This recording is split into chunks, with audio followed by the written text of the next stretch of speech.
Hello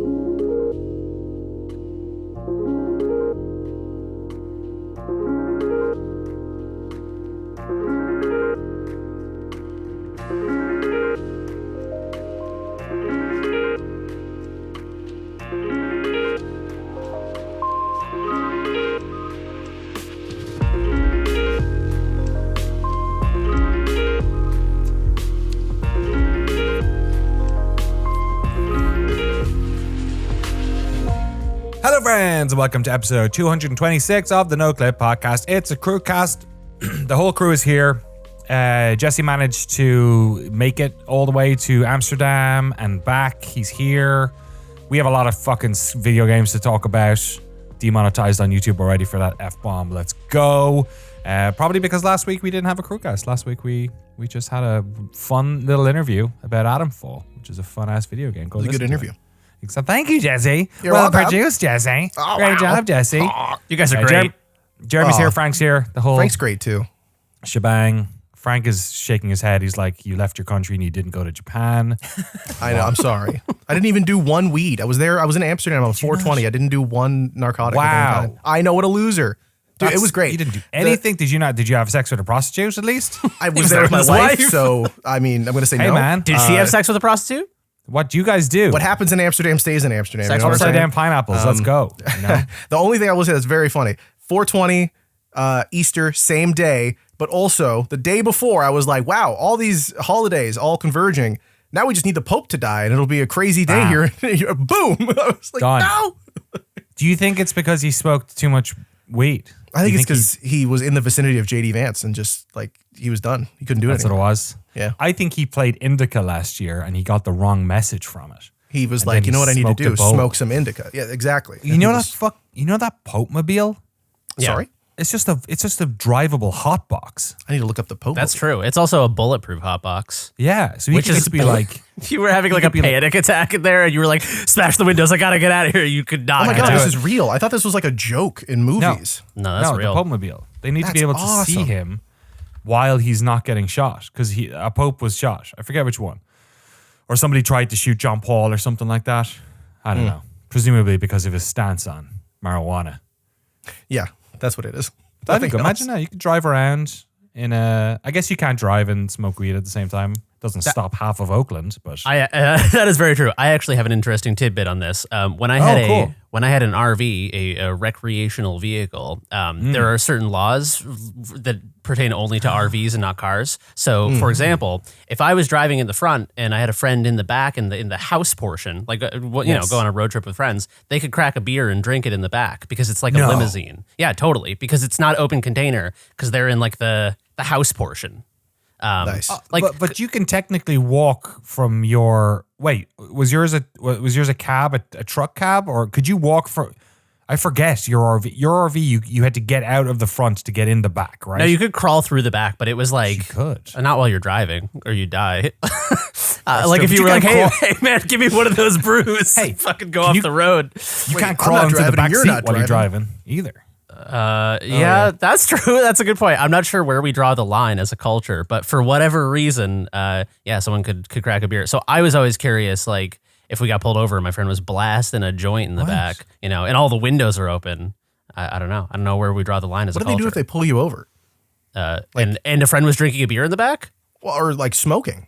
Oh, I mean, I wouldn't be smoking weed because I'm a law-abiding citizen. But my friend That's in the the question. back, I would be like, I can't control him. I'm up here, eyes on the road, officer. I'm keeping up with the flow of traffic, and it's not my responsibility to. What if you get a context high? What are you going to do? You're just Well, sitting there in the that's why I don't know how legal the weed thing is. Is because like I don't know. I mean, we have to ask a limo driver this, like a limo driver in Southern California, where this probably comes up a lot. What's a context high? I knew it. I saw it coming. That's a Family Guy joke where Stewie Griffin pretends to be high. And he's like, I think I'm getting a context high. And now I say That's that pretty good. Instead of contact high, I just say context high. That's beautiful. Yeah, I wonder. I think limo drivers are probably more worried about getting like STIs or something like that than hotboxing it. But that's a good point. You could. The only thing that would get you done is if they weren't wearing a seatbelt, right? They have to have a seatbelt, don't they, in the back of your RV? I actually don't in an RV. I don't think so. It's been a while. I don't know. None of this is professional or legal advice. If you drive an RV around with your friends, We have a trailer so it gets dragged behind the car. So it's not like an RV where you were driving the car. You'd have to do some sort of like speed 2 or speed 1 sort of crawling out the back of a car. It'd be quite difficult to get into the trailer while you're driving down the highway. But I'm pretty sure like whenever, because like we'll stick all of our camping shit in there. So like I'll put in my like daughter's bicycle and shit, right? So there's just, and then whenever we arrive wherever we're at a campsite, I open up the door and it's like a fucking disaster has occurred.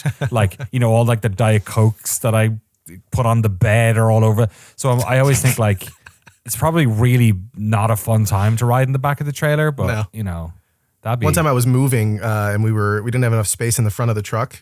This is a joke if the police are listening. Okay. And me and my friend were in the back of the truck, like with all the furniture and everything, trying to not get hurt. And that was fun.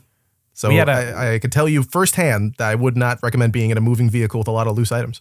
Yeah, my dad put me and my brother in the back of like a shitty little trailer, which I don't even know if he owned it or just he found it or something, but it was just like a terrible 1-axle, like, I don't know, 6x6 foot wooden trailer. Like it was just like absolutely like a donkey should have been pulling it. And we were bringing stuff out to the dump in Waterford in my hometown. And he let me and my brother sit in the back and he was driving like 40 down the road and we were just waving at people and shit. And it's like, that's awesome. Little screws are going loose as you're bumping over.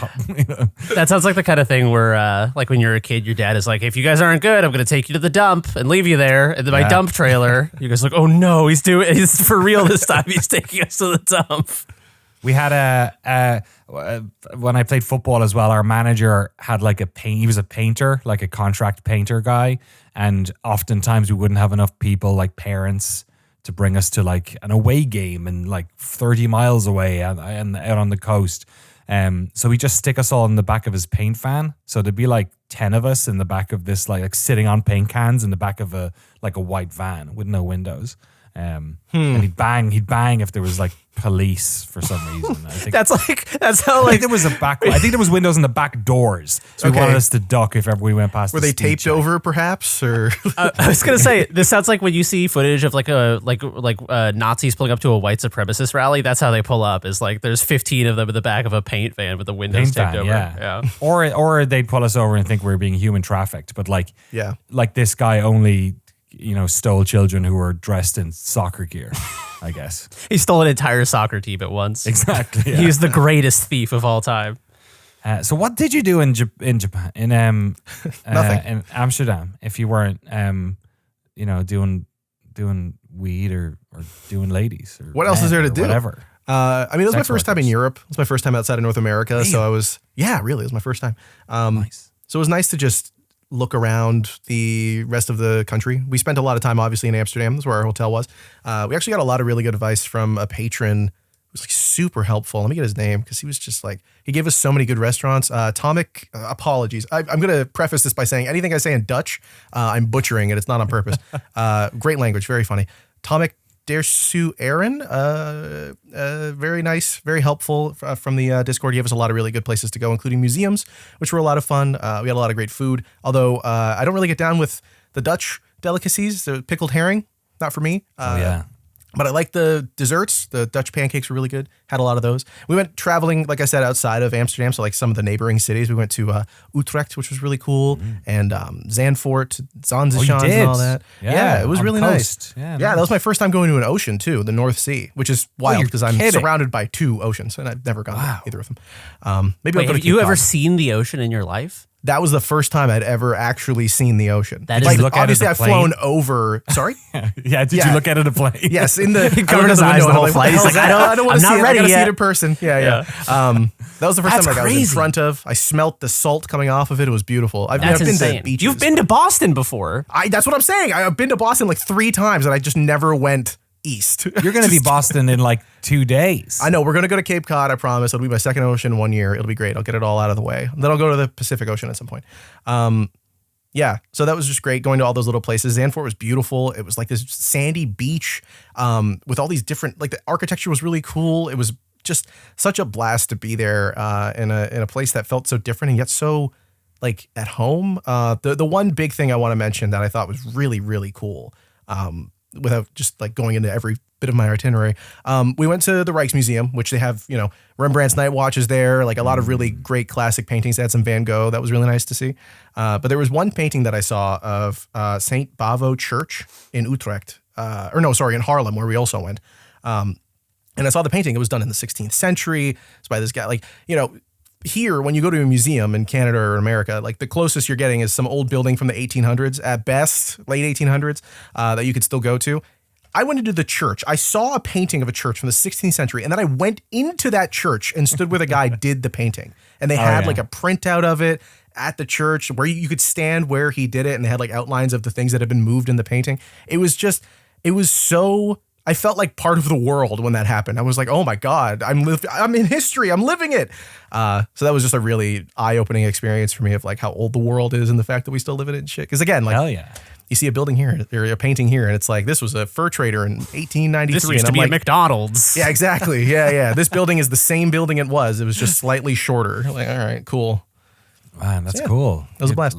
Yeah. What was it? Any good food? We had some Iraqi food. Oh my God. Forget about it. It was so good. I know. That's what I'm saying. Wow, I had never done that before, but it was really good. I don't remember the name of my dish. It was, again, I'm already butchering enough Dutch. I don't need to ruin any other languages. A Dutch Iraqi dish. That's a real fucking pitfall. Well, the cool thing was like they have obviously every culture in Europe, is like everybody's right there. So I was more excited, if anything, to try different cuisines. We had some Italian food that was just awful, like the worst Italian food I've ever had in my fucking life. The pizza was, not to say that the food there is bad necessarily from Italians. We just went to like touristy spots on accident.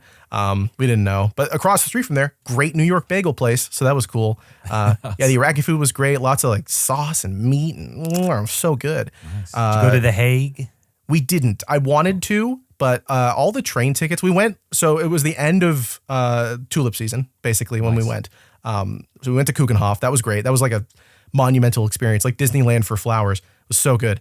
But I wanted to go to The Hague. We wanted to go to Brussels. We wanted to go to, we almost went to Rotterdam, but I decided we should go to Utrecht instead.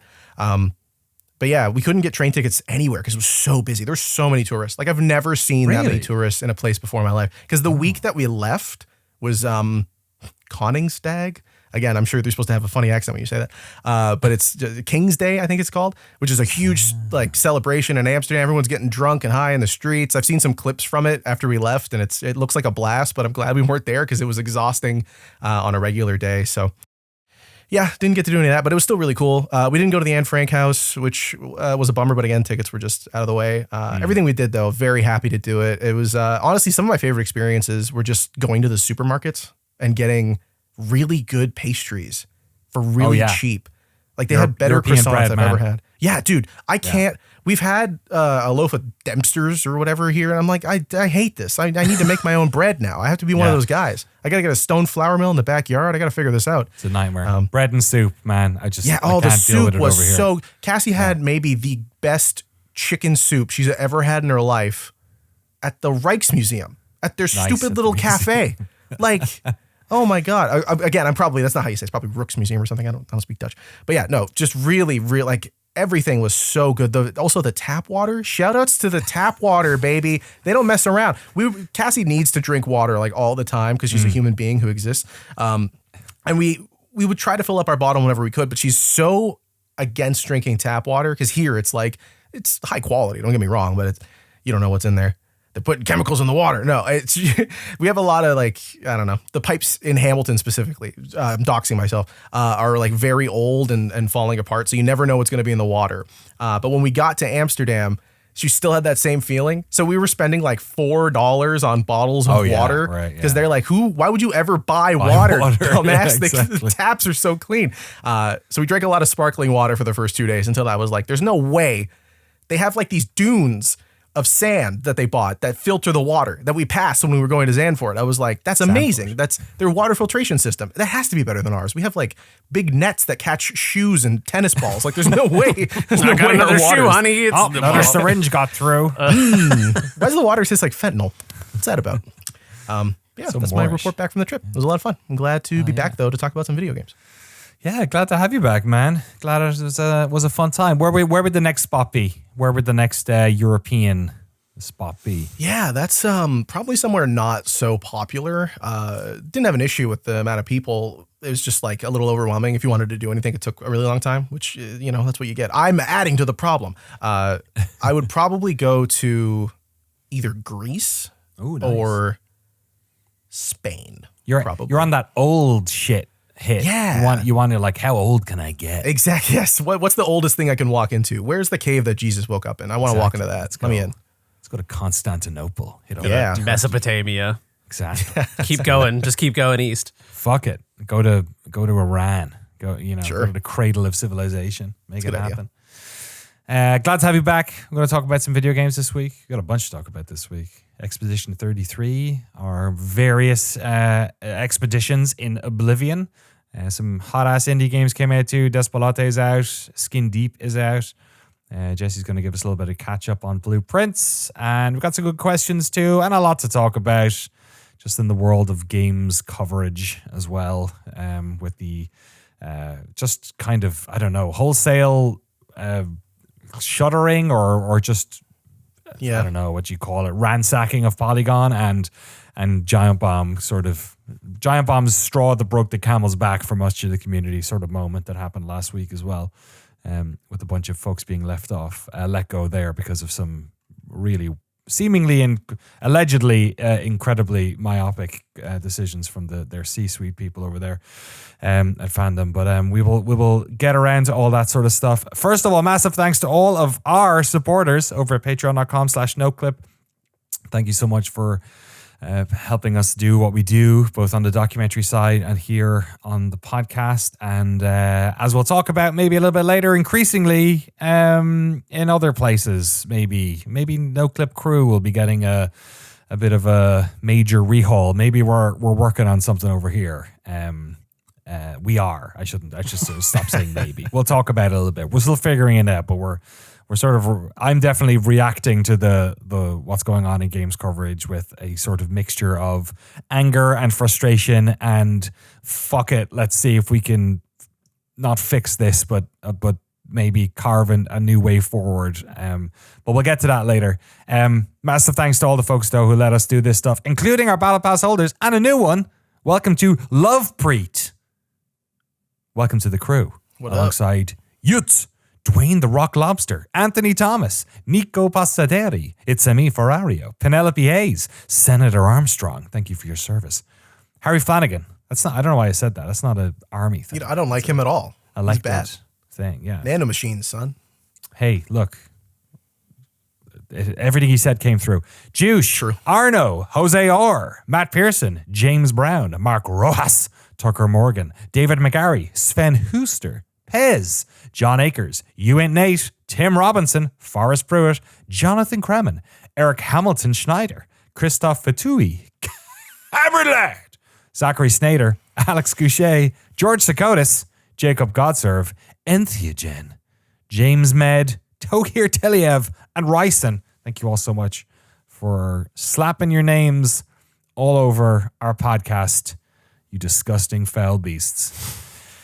Let's talk about, I'm trying to think, because a lot of these some are new and small, some are big and a little bit, I'm so surprised you want to hop into the games and not talk about the hottest news in gaming right now. Should we? Okay. Should we talk about all that No, we don't have to. I thought you would. That's all I'm saying. It's such a. Everyone's been talking. Are you? Yeah. Oh, And who sorry. cares? Sorry. We haven't seen Sorry. gameplay. I'm running it back. Right. Now Yeah. I know what you're talking. Are you talking about the trailer that went live today? Yes. Okay. Grand Theft Auto 6. Yeah. Okay. That was it. Okay. All right, moving A on. trailer came out. What do we think of the trailer? It looks like one of those. They didn't show gameplay, man. Yeah, it looks pretty. If that's all in engine, It looks incredible. The jiggle physics are off the chart. They've Oh my really God. they've outdone themselves on the Butts and ass thighs have shaking. never Yeah. looked as good. They're going all in. Sunsets have never looked as good. No. They have the shiniest crocodiles in the business. Cyberpunk move over. We've got a new RTX 5090 testing suite. I can't wait for Absolutely. Digital Foundry to talk about that trailer for 300 hours. I want to hear them talk about how the volumetric weed smoke really works. Yeah, There's it looks a lens incredible. flare off of one of the police sirens, like the light, and I was like, "Oh, John's gonna lose his mind." That Yeah, just looks exactly. so Yeah. cool. He just it's like the jizz in my pants face. He just It's not like does that. every Oh, yeah, time. like that. Okay. Yeah. Every time that happens. It's incredible. Yeah, they also put up rockstargames.com/VI will bring you to kind of a little splash page that they put together. Did you see this? This No. has like a bunch more information on it. It's like a good amount of chat about the two characters, Jason Duval and Lucia Caminos, the two main characters. One of the other characters that appears, Cal Hampton in the trailer, and a bunch of other sort of bits and bobs alluding to, I guess, like what's going to be in it. What was there anything that stood out to you guys in terms of like what you saw in there, or was it just a similar thing where technically this looks really good? That's it. Yeah, I mean, looks it's really incredibly technically impressive. I'm waiting for like the moment that the story kind of grabs me, because these Grand Theft Auto 5 was so impressive, but I feel like I didn't get that hooked into the story, and I feel like I enjoyed it for a while, and then I kind of just petered off, and then my PlayStation 3 died, and it was like, there's no way I'm going to replay the first 25 hours of this game. But yeah, I need to be like hooked in emotionally, but I mean, like, you know, technologically, it's a powerhouse. I just I'm not. These games aren't for me. Let's be honest. It's very impressive. I can't imagine a more anti Jeremy Jane game than Grand Theft Auto 6. I'll play it and it'll probably be great, but it's yeah, I'm not the target audience. I'm just kind of like, oh wow, I like Grand Theft Auto 3 when when I was a kid. They detailed some of the areas as well. Vice City obviously is in it, but it's much bigger than that. It seems to be a significant portion of Florida. Leonida Keys, which is presumably based on the Florida Keys. Grass Rivers is an area that looks very much like the Everglades. Port Gellhorn looks like Port Everglades, perhaps. There's an area called Ambrosia, which looks like some type of industrial area around Miami. But then they also have a mountain in there. Like, Miami is famously one of the flattest states in the nation, certainly for a coastal one. And they do have Mount Calaga National Park. So folks are wondering if it's going to sort of stretch up into Appalachia maybe a little bit and sort of have some of the southern south, as it were, stretching in there as well. I assume, just from a gameplay perspective, they probably need to, not stick entirely to the geography of the area if they want to make it interesting. Yeah. Which obviously they got for free in GTA 5 with all the Hollywood Hills and big mountains and stuff like that. Yeah. So but it has like sort of Hawaiian Polynesian vibes, that area does a little bit. So okay. Who knows? Maybe they're doing something Caribbean with it. I don't know. That'd be cool. Know. Yeah, I'll have to see. But it looks pretty good. Obviously, the game has been delayed. It's coming out now May of next year. We got to check that bingo card. Dude, I was going to say, that was on the bingo. Yeah. Definitely on the bingo card. 100%. I think, was that center square? I feel like that was... It might have been. That was a real bold center square. I was looking for the bingo. I could not find the bingo thing. Can someone find the bingo card? I'll hunt. Could you look for the bingo card? Because I feel like between that and all the... You said something with Ubisoft also, that was right. Yeah, right. Yeah, there was a big structural change at Ubisoft we did. You were right. 10 cent bottom up. They did. They sold like shed loads all of the brands anyone cares about. Yeah. Brands. I'm trying to think what else. Hey man, I got bingo in staff chat. I reposted it. You do? Sure, you stick it in staff chat? Yeah. Is it Discord? Thank you. Jesse, do you want to go through it? Yeah, I'll see what we got. Increased layoffs. We never really agreed on what that meant, but I feel like it keeps happening. No Death Stranding 2 delay yet. Just go through them one by one. Okay, so GTA 6 is delayed. That was one? Yep. Skate Perfect. open beta technically has been announced, I think. Okay. Go through all of them, even the ones that aren't right, maybe. Oh, sure. Okay, all right. Just read them so all we got Yakuza Kiwami 3 announced. It hasn't happened yet. Okay. I already said the increased game industry layoffs. Death Stranding 2 delayed. Who knows? There were people there, so there must be something to see. PlayStation franchise will release on Xbox. Not yet, but Gears of War is on PlayStation. Yeah. A lot the other way. Yeah, not yet. Horizon on Xbox would be good. No, new big budget MMOs announced. GTA 6 gets delayed. Silksong release date we don't have unless you want to play it in a museum. We know that that's happening. Reveal trailer for a first what is this? For a first This or is third Jeremy's person one, I remember. thriller with Hans Zimmer or people playing game unconvincingly. Yeah, that happened. Switch Probably. 2. Yeah. Switch 2 trailers. All right, Switch cool, to, I'm checking yeah, it out. probably- that's I'm probably checking one in these off so we have an think. updated bingo.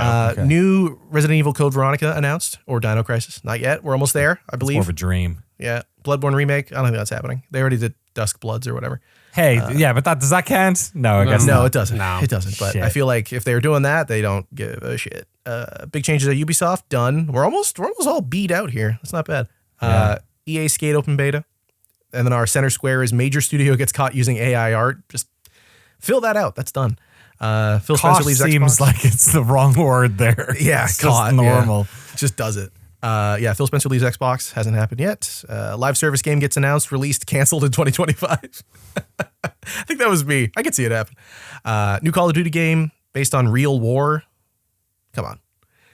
Almost. Kojima meets another Euphoria character. Forgot that That was happened. one. There's been a few since. I don't think so. He met Margaret Qualley, maybe? I don't know. She's not on the show, though. She was yet. in Death Stranding 1.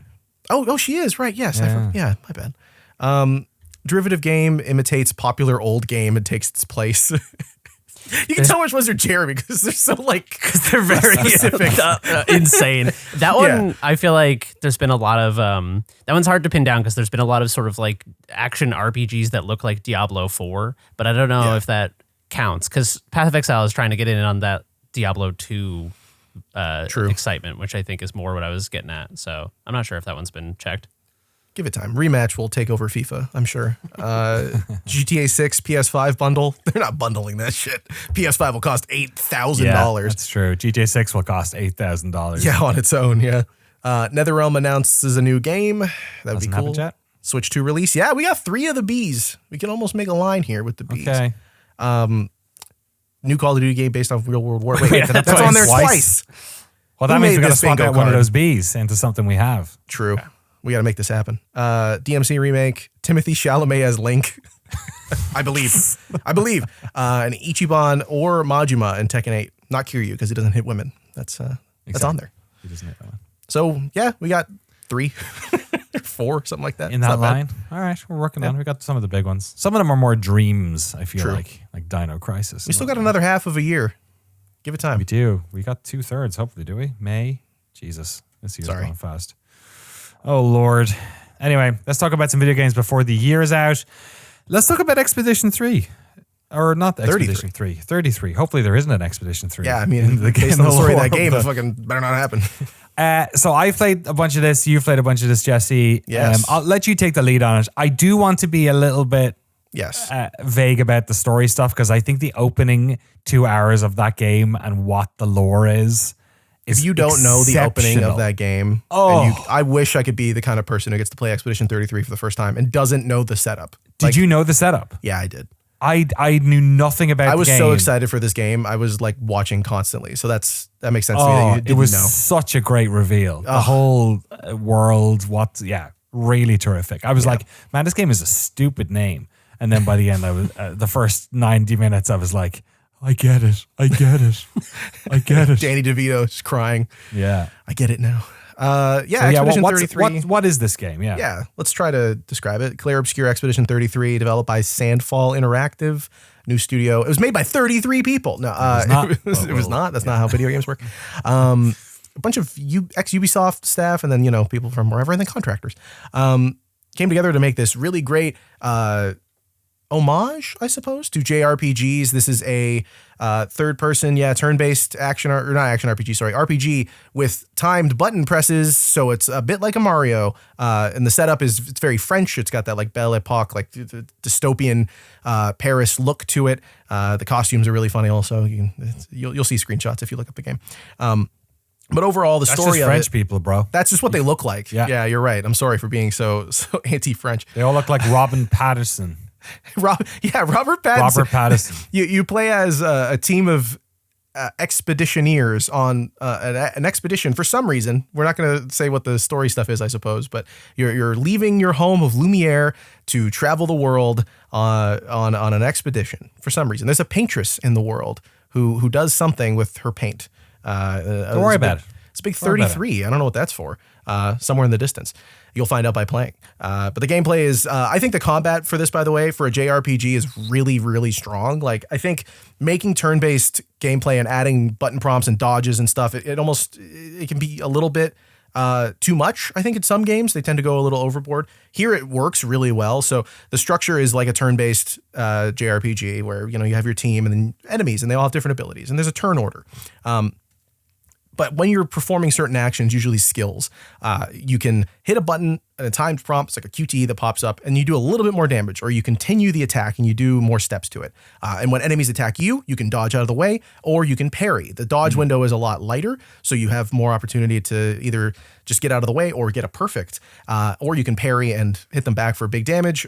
It's really fun. It has that like Sekiro or Dark Souls kind of pattern to it. It's not like, the Mario Party games have it too, but it has more of a wind up than I think those games had. Some of the enemies in Expedition 33 will spend like 2 minutes. That's I'm exaggerating, but like a very long time setting up their attack before you can parry it. So that's really good. I think the characters also are all really diverse and interesting in their approaches to gameplay. Like it's so strategic. The options that you have, it almost at times feels like playing a roguelike in the options that you have for each character. You can build them out in different skills. Like it's not a roguelike in that you could die and come back and have, I got 4 keys.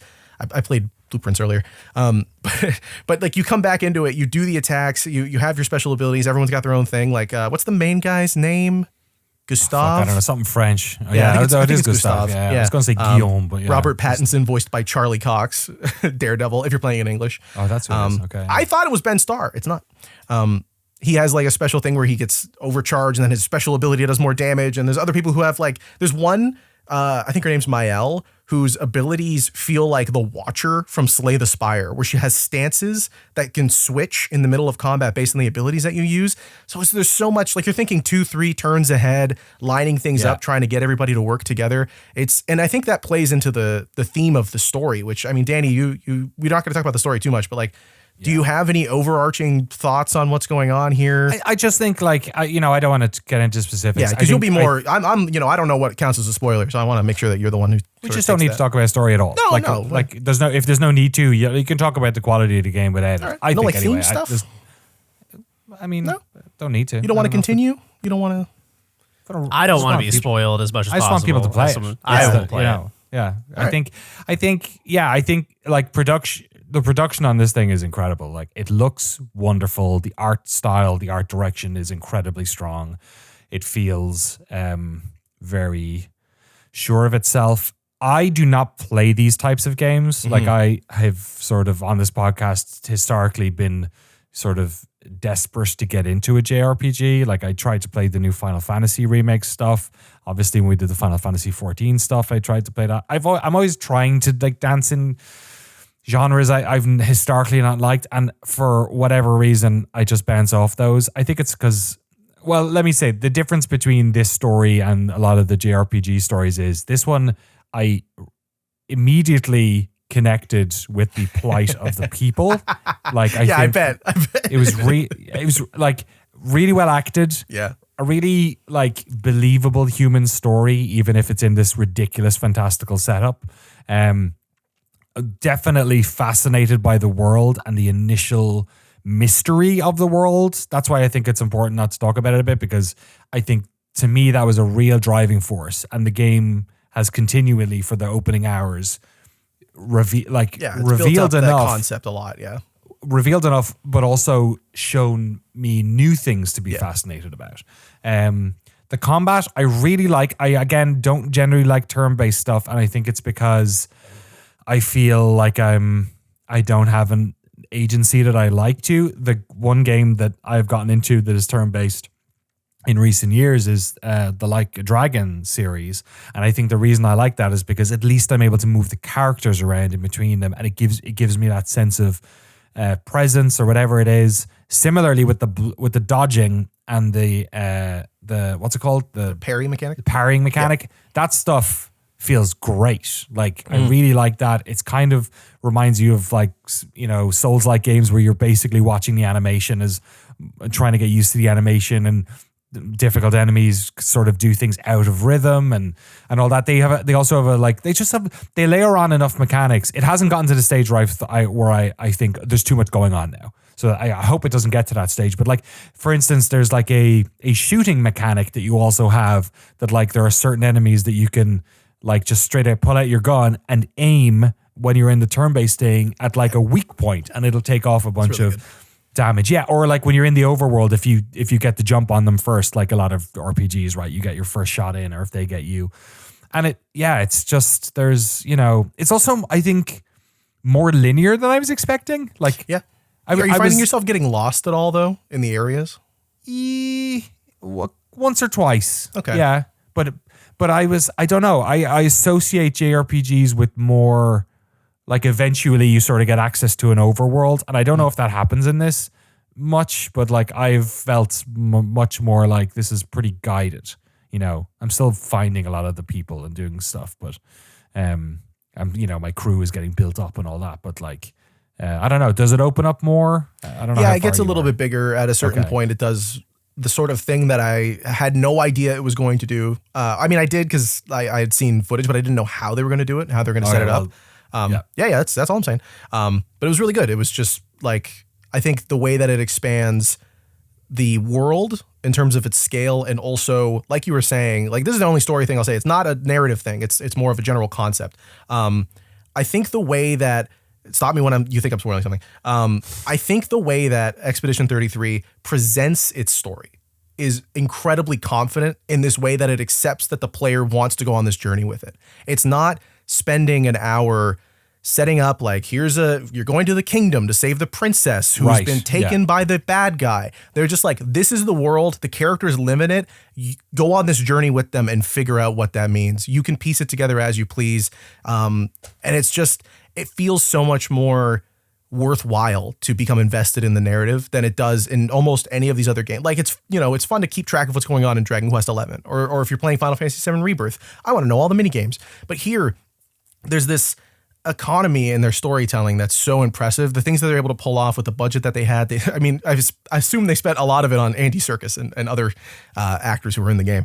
But just the way that they've set it up, like you were saying, it's sort of continues to roll out new information and build on this premise that is so unique and like harrowing, but just fun to learn about in this weird sort of morbid way. Like I want to know more about why it is structured in the way that it is and the rules. And it's very good. It's very, very strong opening. And I haven't really felt like the momentum has slowed down for me. Like I feel like I'm constantly interested in playing it. I'm finding myself not being able to go to bed because I'm so excited to see what the next thing is, whether that's combat, a new opportunity for something, a new Picto build where I go, oh, if I use these abilities and line them up. We haven't even talked about that. Yeah, there's like the theory crafting you could do for your characters is just off the charts. There's so many options. It's a very dense game that does a lot with its very small spaces, small scale to feel a lot bigger than it actually is, which is just so impressive.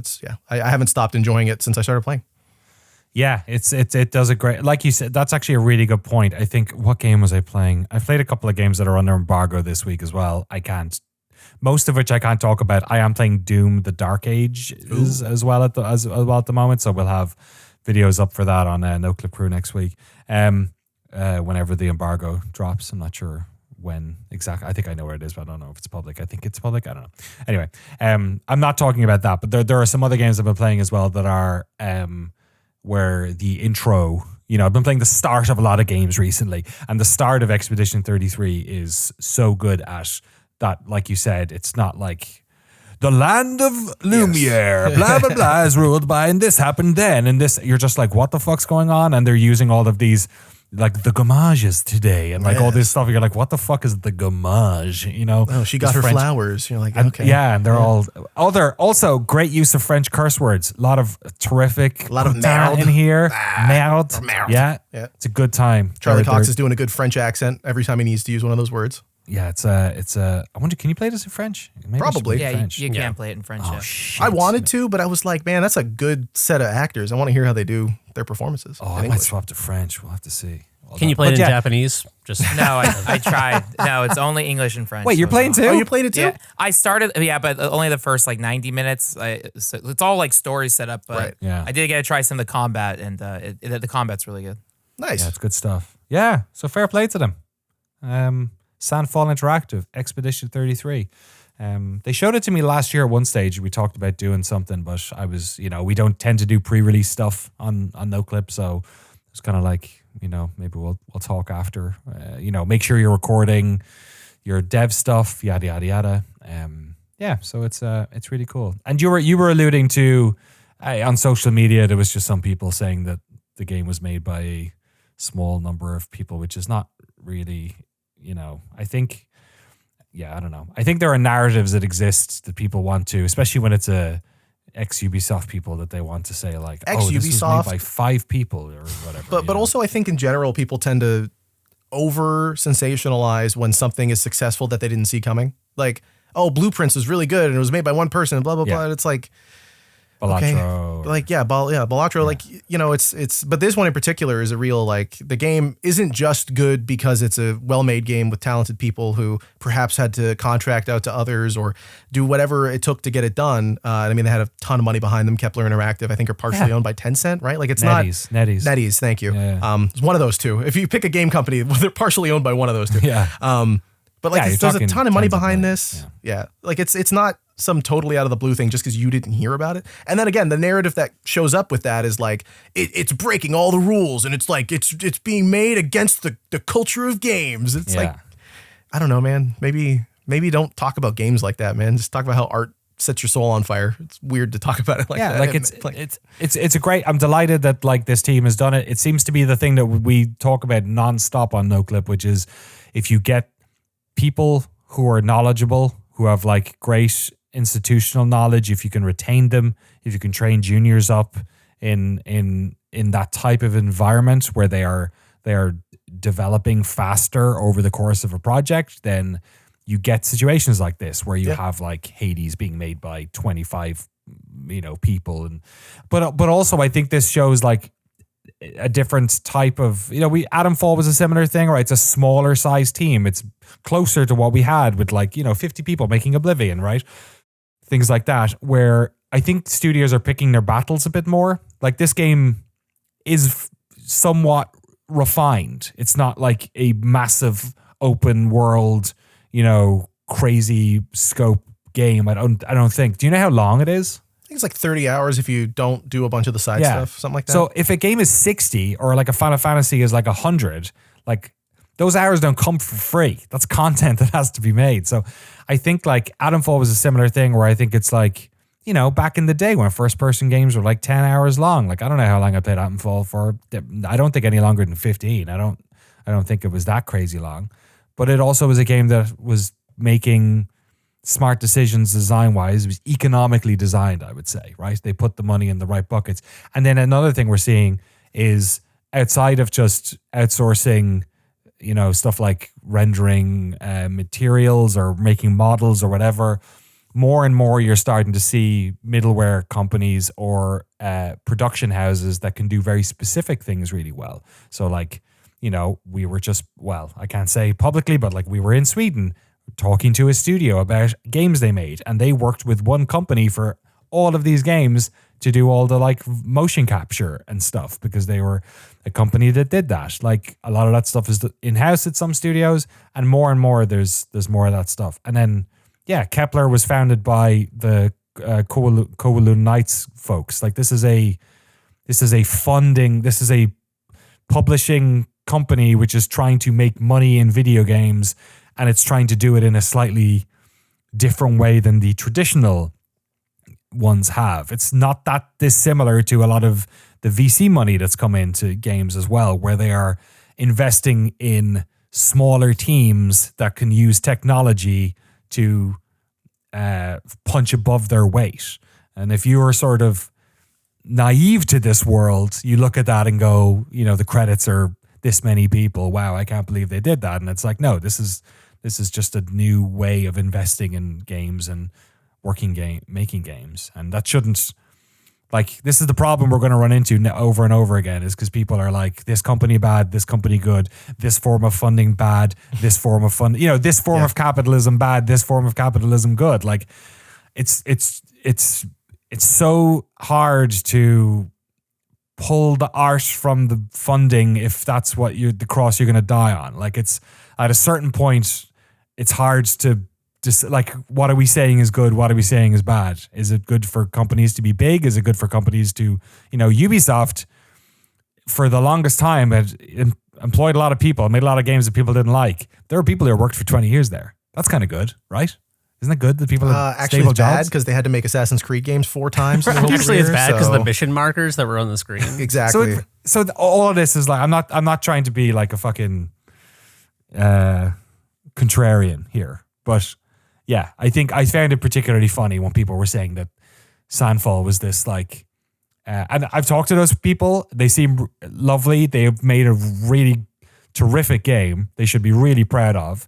And I don't put any asterisks next to that at all. I don't care where you get your funding from, as long as it's not from, fucking pure evil or whatever, But like, is that the dog food company? Pure Evil? Is that, yeah. but for people on social media to be saying that this was like a real indie tour de force, they did it. just shows how Rockstar, get fucked. We need to kill the term indie game forever. It needs to die. Self-funded, We need to. I've seen solo developed. Like, yeah, exactly. It needs to be broken down into. We need to balkanize the term indie into 1,000 sub labels. Yeah. Of yeah. Right now, you it go to just like a means convention. cost less than you'd think. Exactly. Yeah. Yeah. You go to a convention, you see like, this is the indie mega booth, and it's like, hey, I'm funded by Devolver Digital. It's like, hey, I mortgaged my house again, and I don't think I'm going to make my money back. It's like, that's the same thing. Like, what are you talking about? Yeah, And a lot of things like Devolver, I would have considered indie at a time. Yeah. Bethesda, I would have considered indie at a time. You know what I mean? When wasn't it indie? It's hard to tell. When did ZeniMax? Definitely when Microsoft bought them. Yeah. Were they independent before that? I don't know. Or the way people talk about Arcane or Machine Games.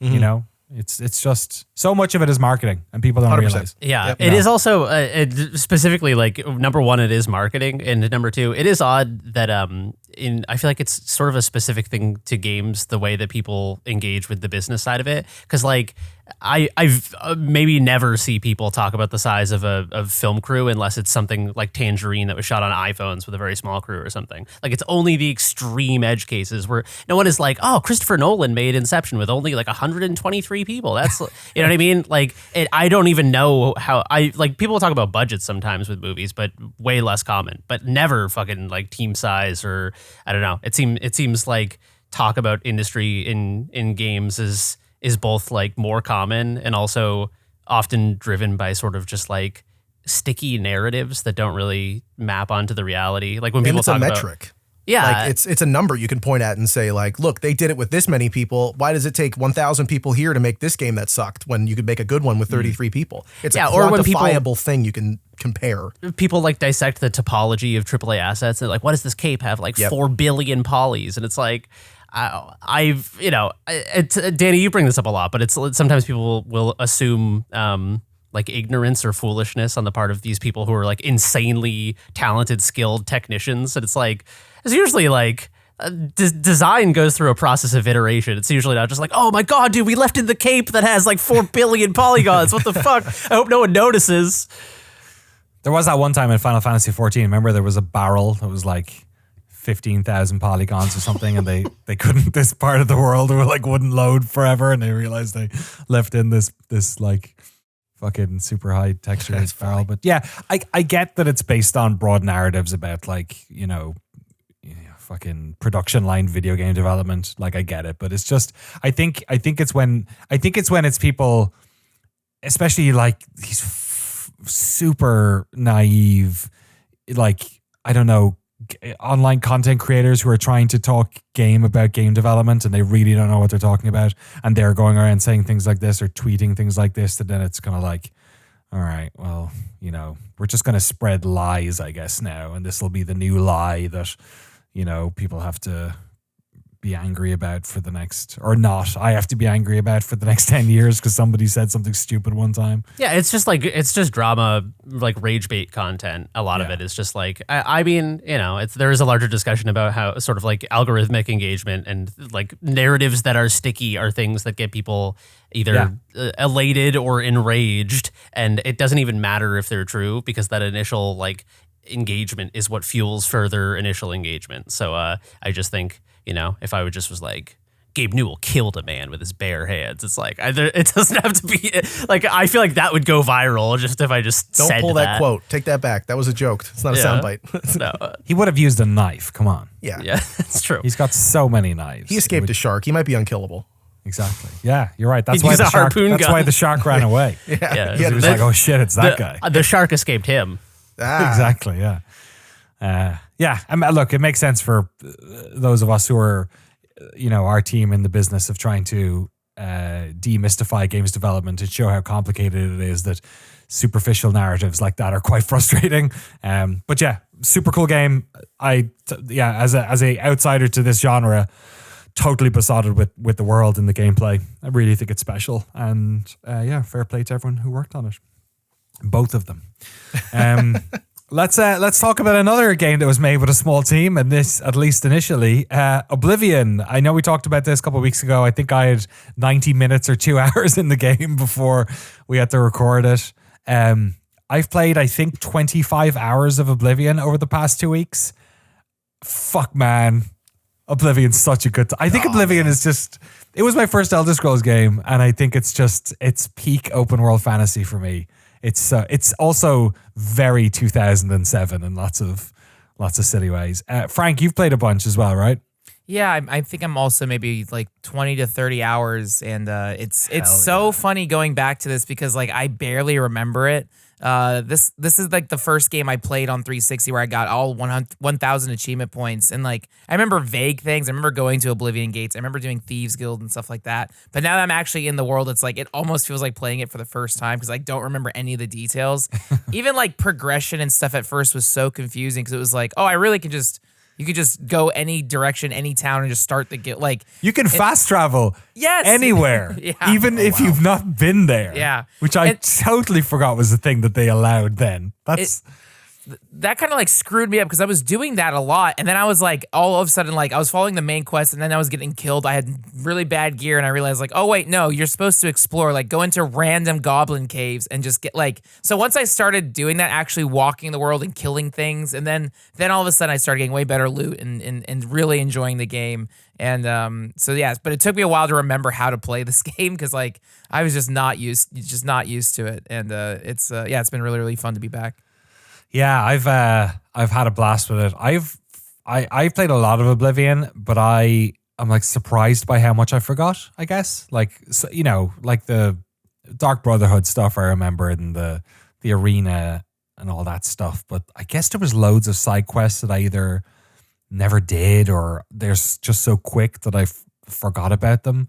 And also something about, I don't know what it is about this, the way that they've produced this thing. It's obviously an Unreal Engine. I think somebody somewhere, I saw a post somewhere that it's like a wrapper or something. Like it's Gamebryo underneath, right? Okay, yeah, because I can't believe how like much it feels like Oblivion. Like all the same little weird AI things happen and just the feel of it. But for whatever reason, maybe it's because I played it on 360 on a pad before, but playing it on mouse and keyboard and it running this fast, I just feel like so, I don't know, kind of powerful. Because I mean, I always played these games using bow and arrow as well. So I'm just like fucking nailing people from really far away. I'm jumping around a lot more. The inventory is so much easier to use with mouse and keyboard. So I'm just like, I'm eating up the content. I'm just burning through stuff. I've collected like 70 Nirnroot at this stage. Like I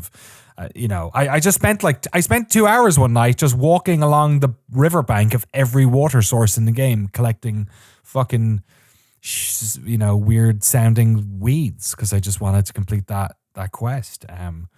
And then the level scaling stuff I'd forgotten about. So, I was getting into these, little dungeons and collecting all those crystals. What are they? Wayland stone. I always call them Wayland Yutani stones. Whatever those Wayland, Wendell stones. I don't know what they're called. And then like suddenly there's like minotaurs and shit in there because I've leveled up. Yeah, it's crazy. So yeah, man. They still have the persuasion wheel. Do you still have to play that weird minigame? Yeah, they kind of fixed the look of it a bit, so it's a little bit easier to do. I just bribe everyone. I just like, you can like persuade them by giving them some In the money. game or like Yeah. I just like to hear do them that say shit. all the classic, like, don't talk such rot. Like, they just have such weird, uncanny lines. I just love hearing that shit again. Dude, every time someone says blessing of Stendar upon you, I'm just like, fucking yeah, now give me Akatosh. I'm 20 blessing again. of Akatosh upon you. Oh! And then every once in a while, like they kept all the lines, including that one lady who does the recut. She's like, there's that famous Oblivion line where she says the line and goes, oh, let me do it one more time. yeah, I've seen and that then they kept that in, which is great. That's awesome. But Is the character creator still butt ugly Martians? Like, are they still the grossest thing he's ever seen? Yeah, you can still. Somebody made the what's JD Vance face? like the meme version where it's all blown up. with the big nice. head. Somebody made that pretty good. Hope there's no Pope in Oblivion. It runs into that yeah. character created. Yeah, JD I heard Vance. JD Vance met Uriel Septim. That's what it was. Poor Patrick Very Stewart, good. who's alive, by the way. Yeah, he is. Yeah. Like Don't lots of jinx the it, other man. voice casts. No, in the last episode. No. And when you guys were talking about Oblivion, I think Danny said rested power about. No, I was saying Patrick. about Uriel. No, I know you meant it about Uriel Septim, but it sounded like you were saying Patrick Stewart died. You knew something that we didn't know. No, Sean Bean's in this too, Rest in power. which I forgot. Yeah. Well, I mean, he's died in everything else so far. He's I forgot Sean Bean was in this. Also hilarious that Sean Bean is playing like the young person, in the story. It's fucking great, man. Oblivion is a good time. You guys not going to jump in and play some Oblivion? I might. But I I'm might. not hyped about it. I don't know. It looks amazing. I kind of Oblivion is a very specific sort of like holistic experience for me. I mean, which is weird because it's not even fucking nostalgia because I played it for the first time like 2 years ago and talked about it on this podcast. So I feel like it's both a little too soon for me and also, yeah, I don't know, the old timey aesthetic I feel like is part of the experience that I enjoyed. So yeah, I don't know. We talk about this all the time. Remakes are one of those specific things that are you either like cilantro or you don't. It tastes like soap to you. Yeah. So I think when I was growing up, Oblivion was kind of the first game that I really watched reviews for, and like I remember when Knights of the Nine dropped. I think I watched Greg Kasavin's review of Oblivion like 40 times, Nice. and then I watched someone's Knights of the Nine video like so many times. I was like, I can't wait to play this expansion to a game I haven't played yet. Funny. But I eventually played it. I think maybe 6 or 7 years ago. For the first time. And I was like, oh, this is really great. I loved the speed tree stuff. I love the weird, like, high definition ray stuff going on, like Yeah, the the bloom. HDR stuff and the Yeah, like bloom, yeah. it's a very specific look to me. So when I watched the opening of Oblivion, the remaster, and I see you come out of the cave and it doesn't look like that, Yeah, I'm it like, doesn't. I don't really want to play that. To me, that's not Oblivion. Like, I get it. I could totally understand the appeal of it looking the way that it does. Like, it still looks great. Don't get me wrong. But part of the charm of Oblivion to me is that that version of it in my head Yeah. that I like. Because I feel like most remasters, the goal is to make it, well, I don't know necessarily how true that is, but I feel like the goal is to make it look like how you remember it looking. Here, I remember it looking more fun than this. It looks kind of like I'll be everything honest. else. I think I said the same thing 2 weeks ago when I was chatting about this, about how You've gotten over it. especially when you do a side by side. Yeah, but I got so over it so quickly because I was just like, man, let's fucking this lockpicking minigame. Is there no best. like dissonance between the jank and the visuals? Like that doesn't get in the way, or does that make it funnier? I think the problem is if you do side by sides of them, it's super obvious. Yeah. If you're playing the game, it's not, except for that one spot, because everyone has that image of the green hills and everything, and it just does feel less saturated and less inviting. But I think here's the thing that I'm not sure. I probably need a side by side to do this. The original Oblivion, when I played it back then, one of the things that I found sort of limiting about it is that I kind of largely felt like the world looked the same everywhere. I didn't really feel like there were many like distinct biomes in it. Yeah. And there are, but they are similar looking. In my mind's eye, they were. In this, they're not. In this, the lighting and the colors in the different parts of the world are very different. So it feels different. Like the areas, And I remember in Skyrim feeling that like, oh, Solitude feels very different to like this other part or this part. And I don't know if that's part of it. Like maybe that area doesn't feel that way because other places feel more lush. Or Frank, what do you think? I feel I don't know why my brain goes this way, but I always change the time of day to be like morning, so it is green and sunny. I hate like when it's night, but there are parts where it's snowy. I don't know. Again, I'm fast traveling so much that it's like I'm not seeing the evolution of like the biomes as they go by. But yeah, once I was playing it, it's like the way the game feels. It feels exactly how I remember it back in 2006 or 2007. The graphics are different, but I appreciate it being 60 frames and then it not dropping like 20 frames on the 360. So I'm very happy with it. But any of my skepticism with like the colors like are washed away once you start playing it. Also, like I feel like half the time you're in caves anyway. Dude, the dungeons look so good. The lighting in those spots is really cool. And I'm playing around more. I think the first time I played it, and I played a lot of it, but I'm trying to think how many times I replayed it. I think I was always like fairly conservative of what I was doing. So I'm sort of like trying to fuck around more this time because I'm so familiar with the world and I'm trying different things and I'm not doing as much magic as I used to. And I'm messing around with different, like finding interesting, buffed necklaces and shit. Like I have my two favorite ones are I have the necklace of sea walking, which lets me just straight Jesus myself across rivers. Wow, you got the and Jesus stuff. rosary? That's awesome. I found like 4 of them and they were worth a fortune. So I've sold the other 3. They're worth like 1,000 gold each or something. That sounds like a story out of the Bible. Dude, yeah. Dude, it's so funny. Sold it to this guy from Nazareth and he won't fucking cut it out. Yeah. Now there's 4 of them walking around out there. Yeah, all just like hanging, hey, what's up? And you can like get caught out. You can fall through the water if you like try and grab something under the water and stuff. But I use it to like, I'll pull mobs and just run into the middle of a lake and they'll like chase after me and I'll just be like fucking arrowing them as I'm like standing above them. And then I have the other one, the of sea breathing or whatever, water breathing. So I can just go underwater for as long as I want. And for that one, I've just been diving into massive, like into lakes and stuff and just trying to find some shit, like find some chests and stuff. It's awesome. The way you describe that sounds like a Logan Paul YouTube prank channel where you're like pranking people and then walking onto the water so they can't chase. I don't know. Yeah, exactly. That is how I picture that. Is like you hitting a goblin and then you're like, what are you gonna do about it, man? I'm on a fucking lake. Like this fucking asshole. Dude, one hitting things in this game, just like I'll just like aim at like a fucking wolf from across a valley and just be like, yeah, and then you hit that, and then they die. You're like, oh. Oh, I saw, speaking of the hit detection stuff, I saw they changed, whether or not this is bad, up to the person. I saw that they changed it so there's reactions to the hits now. Like, is that real? Oh, did they not before? Yeah, you'd hit somebody with a sword and they were just like, ow, you jerk. But like their bodies didn't like flinch. Yeah. It was like, stop, Ethan. You violated the law. It's so funny. Eating sword slashes. Do you guys remember the YouTube video of the guy who did the perfect Oblivion Guard impression and him and his friend were out by the pool? Like the real life one? Like fell in the water. Do you guys remember what that channel is called? Sorry, I'm like sourcing old meme videos on the podcast. Smosh, no shot. They're not that funny. Not Smosh. No idea. I'll find it and I'll mention it by the end of the podcast. Such a good time. Yeah, good old Oblivion. Never change. I wonder if they'll do a Skyrim one now. Probably. I bet. Yeah, probably. I bet. Yeah. It's LaFave Bros. LAFAVE Bros. LaFave Oblivion 4 is the name of the video on YouTube, and it has 11 million views. It's probably my favorite Oblivion video of all time. Stick it in the comments.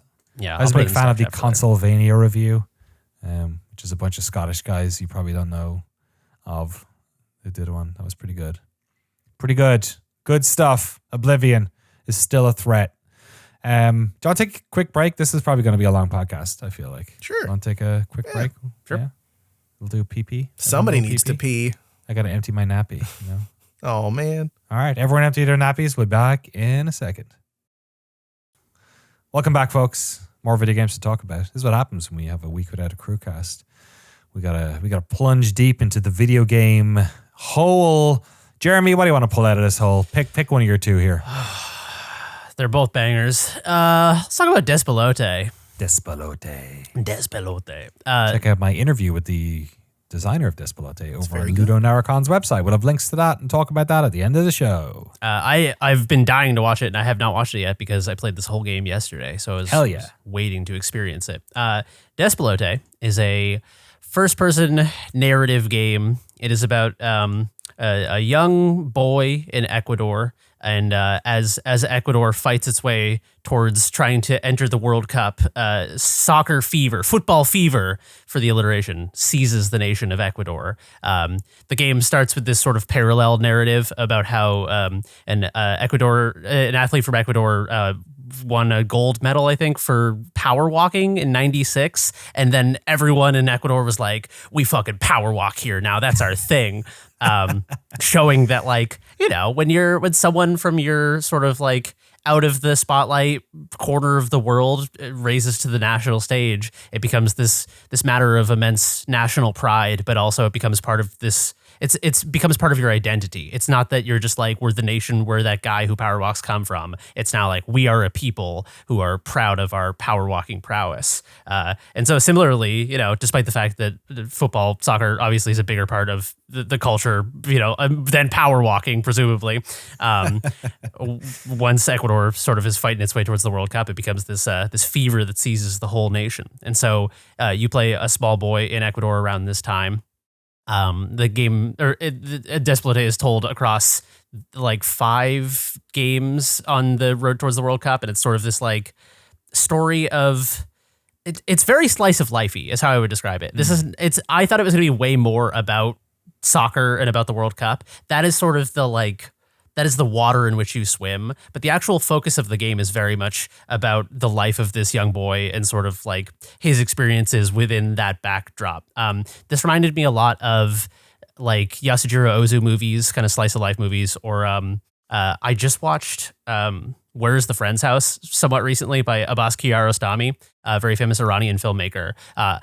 This reminded me so much of Kiarostami to the extent that I think there was a reference to Where's the Friend's House in this game. I need to ask the people who made this game if it was a reference. But regardless, just sort of like very slice of lifey, quiet, humble, domestic portrait of life. And so the game sort of has these somewhat open little vignettes where, you know, someone will be like, hey, you got to be back here at 10:30. Don't be late. And you could look down at your little watch and then just run around in the world. And so it's beautiful the way it just kind of like lets you off the leash and lets you explore. And there's weird little pockets of interactivity. Like I kept thinking about, I forget where I read it. It was by Melos Hantani, the guy who made Anodyne and a bunch of other games, was talking about how there's this philosophy about game design where a lot of Western developers will think that freedom for the player emerges from creating a huge number of systems, and that like freedom for the player expression, as it were, is, you know, do I level up strength? Do I level up intelligence? Am I a bow guy? Am I a sword guy? But he was contending that sort of a form of freedom that we sort of underestimate is bespoke moments that are more curated by the developer, but because the player can't predict what's going to happen, it almost feels like infinite possibility. So like if a game is, you know, your character is going towards this inevitable plot point that's about to happen, or there's like a set of a few limited interactions, because each one of those is specially curated by the developer, if you set it up right, the player can essentially feel like they are having this infinite possibility space, because they're like, oh wow, like I'm a little kid who can go around and like kick a soccer ball anywhere, and it's just one interaction, like it's just kicking a soccer ball. It's not a huge systemic thing, but because there are just soccer balls laying around in this world, it feels like this much larger possibility space, because you're, you know, like you come across some kids who are kicking a soccer ball around, and I just like older kids, and I just ran in and like took their ball and started dribbling it around, and they're like, what the fuck? It just came and like pushed me to the ground and took it back. And it's just this very small bespoke interaction, but it creates this feeling of a larger possibility space that I think Despelote does that a lot. I think it really creates this feeling of being a kid and wandering around and just being able to go up, and if you hit spacebar when there's not a specific interaction in front of you, you just wave and say like hola, and I was just going up to like, this is just like a being a gregarious child simulator half the time. I was just going up to random people and being like, can I pet your dog? And they're like, oh yeah, pet my dog. And I was like, this is so charming. And yeah, it's just this like beautiful sort of personal story about a real time in one of the developers' lives, but sort of semi-fictionalized in a lot of ways. And it sort of slowly breaks its frame and does interesting things I wouldn't have expected. It ended up being pipped for the Seamus McNally and the Nuevo Award by Consume Me, which is another game coming out of NYU Game Center, as this one also did. Julian Cordero came out of there, and I believe Jenny from the Consume Me team did as well. But it did win the excellence in audio, and I want to ask you about that, because one of the things that I asked Julian about was the voice work in this game. I thought was amazing, and I was and also just the sounds. They apparently went back to this town in Ecuador to record all of the sounds there, but also the voice work. I was thinking, I basically asked him, I was like, is this because it's not in English and I'm sort of prescribing some more authenticity to it, maybe, as somebody who doesn't understand what they're saying, or is it not that? And he told me the process of recording the audio, which was absolutely mad, which is that, like, for instance, the parents in the game are his parents. I figured, yeah. His parents have since divorced. Oh my gosh. So he had them basically in the same room together, just chatting. Like, he never told anyone what to say. There was no like script for this stuff. He would basically just like give people like a situation. Like, you're in the car, we're driving to this wedding. What would you talk about? And they just riffed and he recorded loads of this stuff and then sort of used it. And I think it totally works for the perspective of a child, because you are such a passive, you're like a passenger in other people's lives to a certain extent when you're a child. And, they're not directly talking to the player character, aka the child, in those scenarios. You're just sort of overhearing adults talking about stuff a lot. And I think it's such a beautiful way of adding to the game, especially with regard to how sort of stripped back the art style is. Like, it gives so much presence to every moment. And obviously it won an award for it. But yeah, Jeremy, what did you make of it? And Jesse as well, you've played a bunch of this, right? You played the demo at least last year. No, I finished it last night, yeah, cool. As well. I think the music, the sound, the way that it's recorded, like you're saying, that sounds really cool for the dialogue. But even just, I think you make a really good point that sometimes it's easy to say, oh, the voice acting is really good because all you hear is the emotion and you can't really discern what's being said. But I think just the way that the presentation is done from the perspective of, a child, the way that characters talk, like there are moments where you can play soccer in the game digitally, like there's a soccer game within the game. And the characters will be talking, overlapping that. Now, of course, if you don't speak Spanish, you have to read the subtitles to keep track of what's going on. And in that moment, I was getting a little frustrated at first because I was like, fuck, I want to read this dialogue, but I want to score on Ecuador, or I want to score on whatever. Uruguay, I think it was. Uruguay, yes, the first one, yeah. I was like, I really want to make this happen. But then I realized, like, I'm ignoring the parents so I can play the video game. Like, I'm experiencing. And in that moment, I was thinking about that Keita Takahashi interview that I brought up a couple weeks ago about how he wants games to be capable of showing perspectives and ways of life that aren't just shooting things and punching things. It's like you can tell stories in games. You can make games about childlike wonder and present it in this way that's not exclusively, making cute colors flash on the screen to distract you for 45 minutes. You can get down to the scale. Like I've thought about a lot about the Florida project while playing this. Not, some aspects of that didn't overlap, but the scale at which it's told and the way that it centers itself around children. And then also Nickel Boys, a movie I watched recently, which is like a very dreamlike story about these kids who live through hardship, who were taken to like I think a reform school, and are forced to live their lives there. And just the way it's shot and edited with this sort of dreamlike quality to it, where it sacrifices its ability to tell a totally linear narrative so that you can experience emotion more rawly and in this way that like is very honest and deep. And I felt that while playing Despelote as well. Like, it's not told fully linearly. Like, you go through these days where the football games are happening, but there's other stuff that happens between those that sacrifice that, and you see what they're able to do by jumping around in time. And like, I don't know, there's so many moments there was one moment in particular, I won't say, but like, where I felt like it was a purely systems driven thing. You had to go home to your mom. That's it. That happens a couple times, like you guys said, but there was like stuff around that scared the shit out of me for like no reason. And it just reminded me of being a kid and the way that like my brother, who's only, I think 10 months younger than me, I think we've only been alive for 29 years. And he would be out later than me and we would go looking for him and he was like fine, but it just scared the crap out of me. And I was thinking back to that while playing Despelote and a lot of stuff. Like it brought up a lot of really sad and nice memories. And I think that's what draws me to this. And what draws me to games in general is like their ability to put you in someone else's shoes and give you the chance to see what life is like from a perspective that you may never get to see. In Latin America, in the midst of soccer, come on. Like what more exciting moment could you ask for when they're finally getting to the World Cup? Like I've been hanging out around a lot of Chileans and they're like, a basic soccer game here for a sports team no one cares about, they win. And they're like, it's time to party. Let's burn down the streets. Like it's awesome.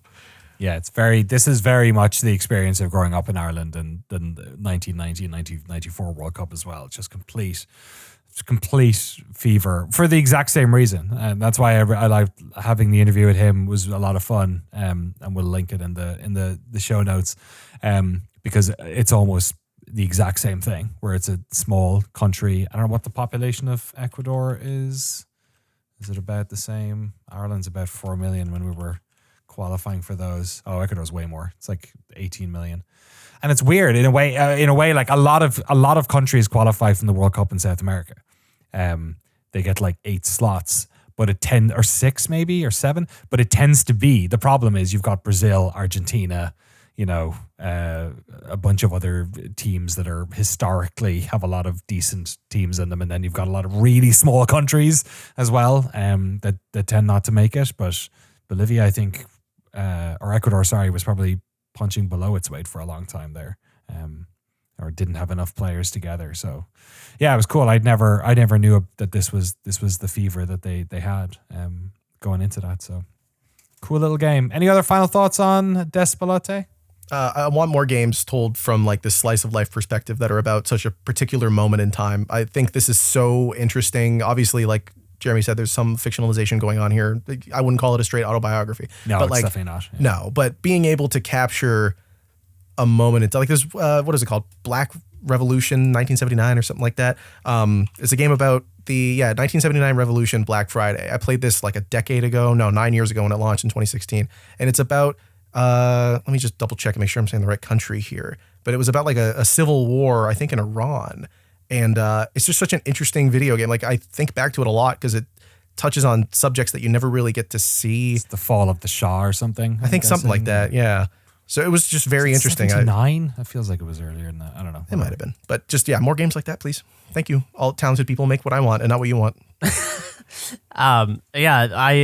My sort of bottom line on Despelote is that I watched a really good lecture that the NYU Game Center put on recently, given by Karina Pop, who is I think a visiting arts professor. I forget what her title was, but I'm not going to paraphrase her ideas on it because it was way more academic, and you should just go watch the talk if you want to see the real version of this. But one of the contentions she made is that people often think that video games are games, and she made the contention that video games are a separate thing that are different than games. That video games are not games. And I thought this was a really interesting thing, and I started thinking a lot about it, that games are inherently these things that have like rules, usually like points, some level of competition, or a person trying to overcome an objective and stuff. And video games are more like, sometimes they have game-like elements. Sometimes there are numbers that go up and points and stats and all these things. But video games are more like interactive spaces, possibility spaces, and sometimes they have characters, sometimes they have interactions, but it's more like it's a totally different separate thing. And I think Despelote is such a good illustration of this, that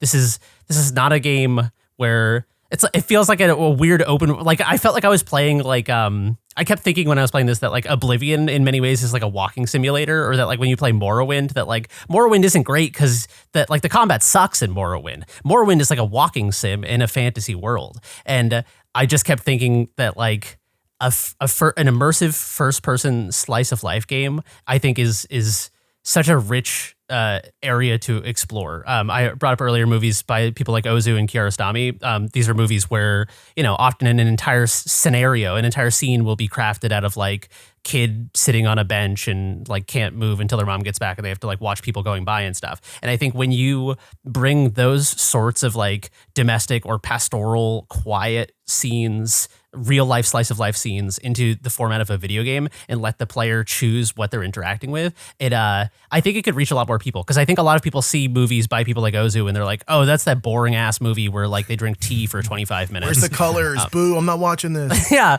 Well, yeah. I just think like quiet, humble explorations of everyday life in the form of a video game, I think is a really powerful thing, because I think video games by virtue of being interactive draw you in so hard that I don't know. Yeah, I think you could tell stories like that in video games in a way that would reach people who might otherwise not be open to that kind of story. I think the thing that sometimes I'm a bit protective of is the idea that we feel this way whenever somebody does it well. Like that there are people trying to do this stuff sometimes and they just don't work. Like they don't hit the right tone or technically. And I think over the past few years, like the past 15, 20 years, game developers have gotten better at this. Like I think it sort of isn't surprising that this is coming out of a place like NYU Game Center, where they're really attacking the skill and art of making video games from like multiple ways. And there's probably a lot of stuff going on that like makes a Despelote work and makes another game not work. And like obviously the walking simulator genre is sort of like a relatively derogatory thing, because you go back to games like Dear Esther and like they literally just are, you're walking listening to someone talking, you know what I mean? Like we've come a long way since then. So I hope that what you're saying is true. Like, and I think that maybe it's just taken a long time for people to, maybe it's two things. Maybe it takes a while for the market to be okay with it, and maybe it takes longer for people to, find a way to make these more interesting, because Despelote doesn't feel boring or preachy or slow. It's like curious and fun and sweet. It's different, and I don't have the brain to figure out why, but it is, and it works better. Yeah, so, I mean, games are relative to cinema, games are it's a young medium, and so you don't get like an Ozu or a Kiarostami until whatever, like the 50. Well, Ozu was working earlier than that, but like what we think of as Ozu comes later and stuff. But cinema's been around since the late 1800s, and like the earliest games that were made on like fucking oscilloscopes and NASA labs were like the 60s or whatever. So yeah, I don't know. I think that maybe we're getting to a point where there's like an artistic inflection that explores. I mean, there are quieter, humbler slice of life games and stuff, but I do feel like this shows that I think there's a huge amount of potential untapped in that sort of area for like everyday stories about real people's lives, or like based on real people's lives. Speaking of everyday stories based on real people's lives, Skin Deep is out. Jeremy, how much of this have you played as well? Yeah, sorry, Jesse. Meow, Jeremy. Meow. I have played a few hours of this. This is fantastic. This game is really, really good. This is a slapstick immersive sim, like a comedy immersive sim. Good. I like that. From Blendo Games, who've made games such as 30 Flights of Loving. They did Quadrilateral Cowboy 2, right? Yep, great game. Bunch of great games. Check out every game by Blendo Games. Fantastic body of work. But this is such an interesting flavor of immersive sim. Sims are typically like dark and depressive, and like the government's got like a mind virus, or like this plague of rats taking over the city. And this is like, what if you're freeing cats as an insurance adjuster in space, and you have a third lung and you could fly around in space. But this is that why she's able to fly around? She has all the insurance adjusters have a third lung that allows them to exist indefinitely in space, as they're assured by their employer. Wow. But the assurance is made in a way where it seems like they're not very sure of it themselves. So I don't know if you should push the limits too much. But yeah, this is sort of this like mission-based but narrative-driven sim where you're going into these ships that are taken over by pirates, and they've taken the crew captive. The crew are always these weird polygonal box-headed cats, and you're essentially playing in this sandbox of just like a ridiculous number of overlapping systems. You're usually severely like underpowered relative to all these pirates, which I think that's such a great twist on immersive sims, because a lot of times in sims, I am not a stealth gamer. I'll get caught by the first guard in a Dishonored game, and I'll be like, well, I guess I have to murder everyone. You know, like it's not my fault that I'm going weapons loud. You forced me to do this just because one guy's like, what was that noise? And I'm like, I guess I have to murder you. So yeah, having to like throw pepper at dudes with guns and then jump on their backs and slam them into walls. And then they can revive themselves. So you have to pop their heads off, because they'll revive otherwise. You carry the heads around and the heads continue to talk. So they're like making noise. And then you have to flush the heads down toilets or put them in garbage chutes, or you can go out into space with them and just like pitch them into the void of space, which is very, very funny. So, yeah, it's just this bizarre little comedy sim. It's so fun. Yeah, it's Skin Deep is like the funniest game I've played this year. I would say almost hands down. Like the way that it gives you opportunities to do funny stuff, not unintentionally, like it's not glitchy. I mean, yeah, there's a little stuff here and there, but sometimes you see a clip when it's like, the funniest thing that's ever happened in Dishonored, and it's like someone's skin is stretching across the whole map. Yeah, no, right. Stuff that's here is like, you slipped on soap and now you're rolling around on the ground like a sausage. Like it's just so quirky and not in a derogatory way. Like it's very funny and silly. And I think more than other immersive sims, to Jeremy's point about like, it's not oppressive. It's almost the tone of it being funny encourages you to do whatever. Like, right. In Dishonored, it's I don't want to do any magic stabbery because then I'm not going to get the ghost mode. Here it's just like, you messed up. That's fine. Whatever. Run away. You'll be in stealth mode again, and that'll change how things play out, and whatever, have some fun with it. Throw a banana peel, see what happens. There's so much to see and do and experiment with that I think it's just even in the first handful of levels, the stuff that was in the demo, that I haven't been able to play past that, but just the stuff that's in the demos is just like so good. Such a good introduction to the mechanics, and then also your ability to do stuff and try different things. It reminds me of playing the opening of Hitman, the IOI newer ones, the 2016 or whatever, where it's like, you did a level, try it again and do this fun thing that's a little different. Here, there's nobody saying to you, I think there's there's some objective things you can get that'll give you more points or whatever. Like, you didn't find this thing, figure out where that is. So there is a little bit of that there. But for the most part, I was playing through levels multiple times just to try a different way to get in there and to unpack whatever the puzzle is, to like open the windows or disable this computer over here, or like, how do I get a hold of this key card so I can open and like so much stuff like that, where I wanted to see how deep it went. And I was laughing the whole way through. I don't think there's more than 10 minutes I've played of this game in a row where I wasn't laughing my ass off. You're at least going to get one of those fucking cats. Absolutely. The funniest cats in gaming. Get out of the way, Stray. It gets me every single fucking time. The sense of humor in this game sometimes works for me and sometimes does not. But the one bit that like always gets me is when you free one of the cats, it goes into a slow motion and they go meow, and it says meow on the screen, and they just like fly out of the box in slow mo. Jesse, can you stick a meow in here? Meow. I laugh every single time. It's like someone is hitting my knee and my like leg is doing the involuntary motion. I just laugh at it every time. It's so fucking funny. But yeah, Skin Deep is fantastic. I mean, if you like immersive sims, I think this is a great immersive sim. If you're not really into immersive sims, I feel like this might be a good entry point because it's less self-serious, but it is still very systems rich. This is not like a Tonka toy truck version of an sim where it's like easy or light on systems. Yeah, exactly. Yeah, it's not the baby version either. Yeah, it's not. Yeah, I'm excited to play some more. The demo they released was pretty generous, so I'm still in the same situation with Jesse, where I'm kind of, playing it differently as well, which is fun. I think like I'm excited to. Remember when I played the demo stuff, I was like, oh, I'm excited to do this different next time, like to mess around a bit. We will have a quick look of that, and also of Expedition 33 up on Noclip Crew. We'll talk a little bit more about all that and later on. So if you're thinking about it, go check out the quick look. Skin Deep looks pretty cool. I think it's got 360 reviews on Steam, so it doesn't look like it's doing gangbusters. 390. Man, Despelote also does not have nearly as many reviews on Steam as it should. Really, yeah. This sucks. First off, that we're even talking about this. This shouldn't have to be a thing 100 that we care about. Yeah. But this is why we have to do something, Jesse. Absolutely. Yes. This is why. But it sucks that this is the metric that Steam uses to be like, people like it. It's like Steam reviews are on average awful. Like even good ones are pretty, mediocre.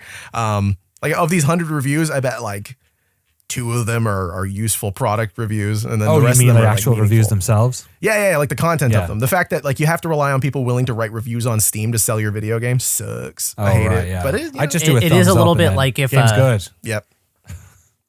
It's a little bit like if the movies that showed in theaters were determined by letterboxd reviews is kind of how Steam feels sometimes. You know what I mean?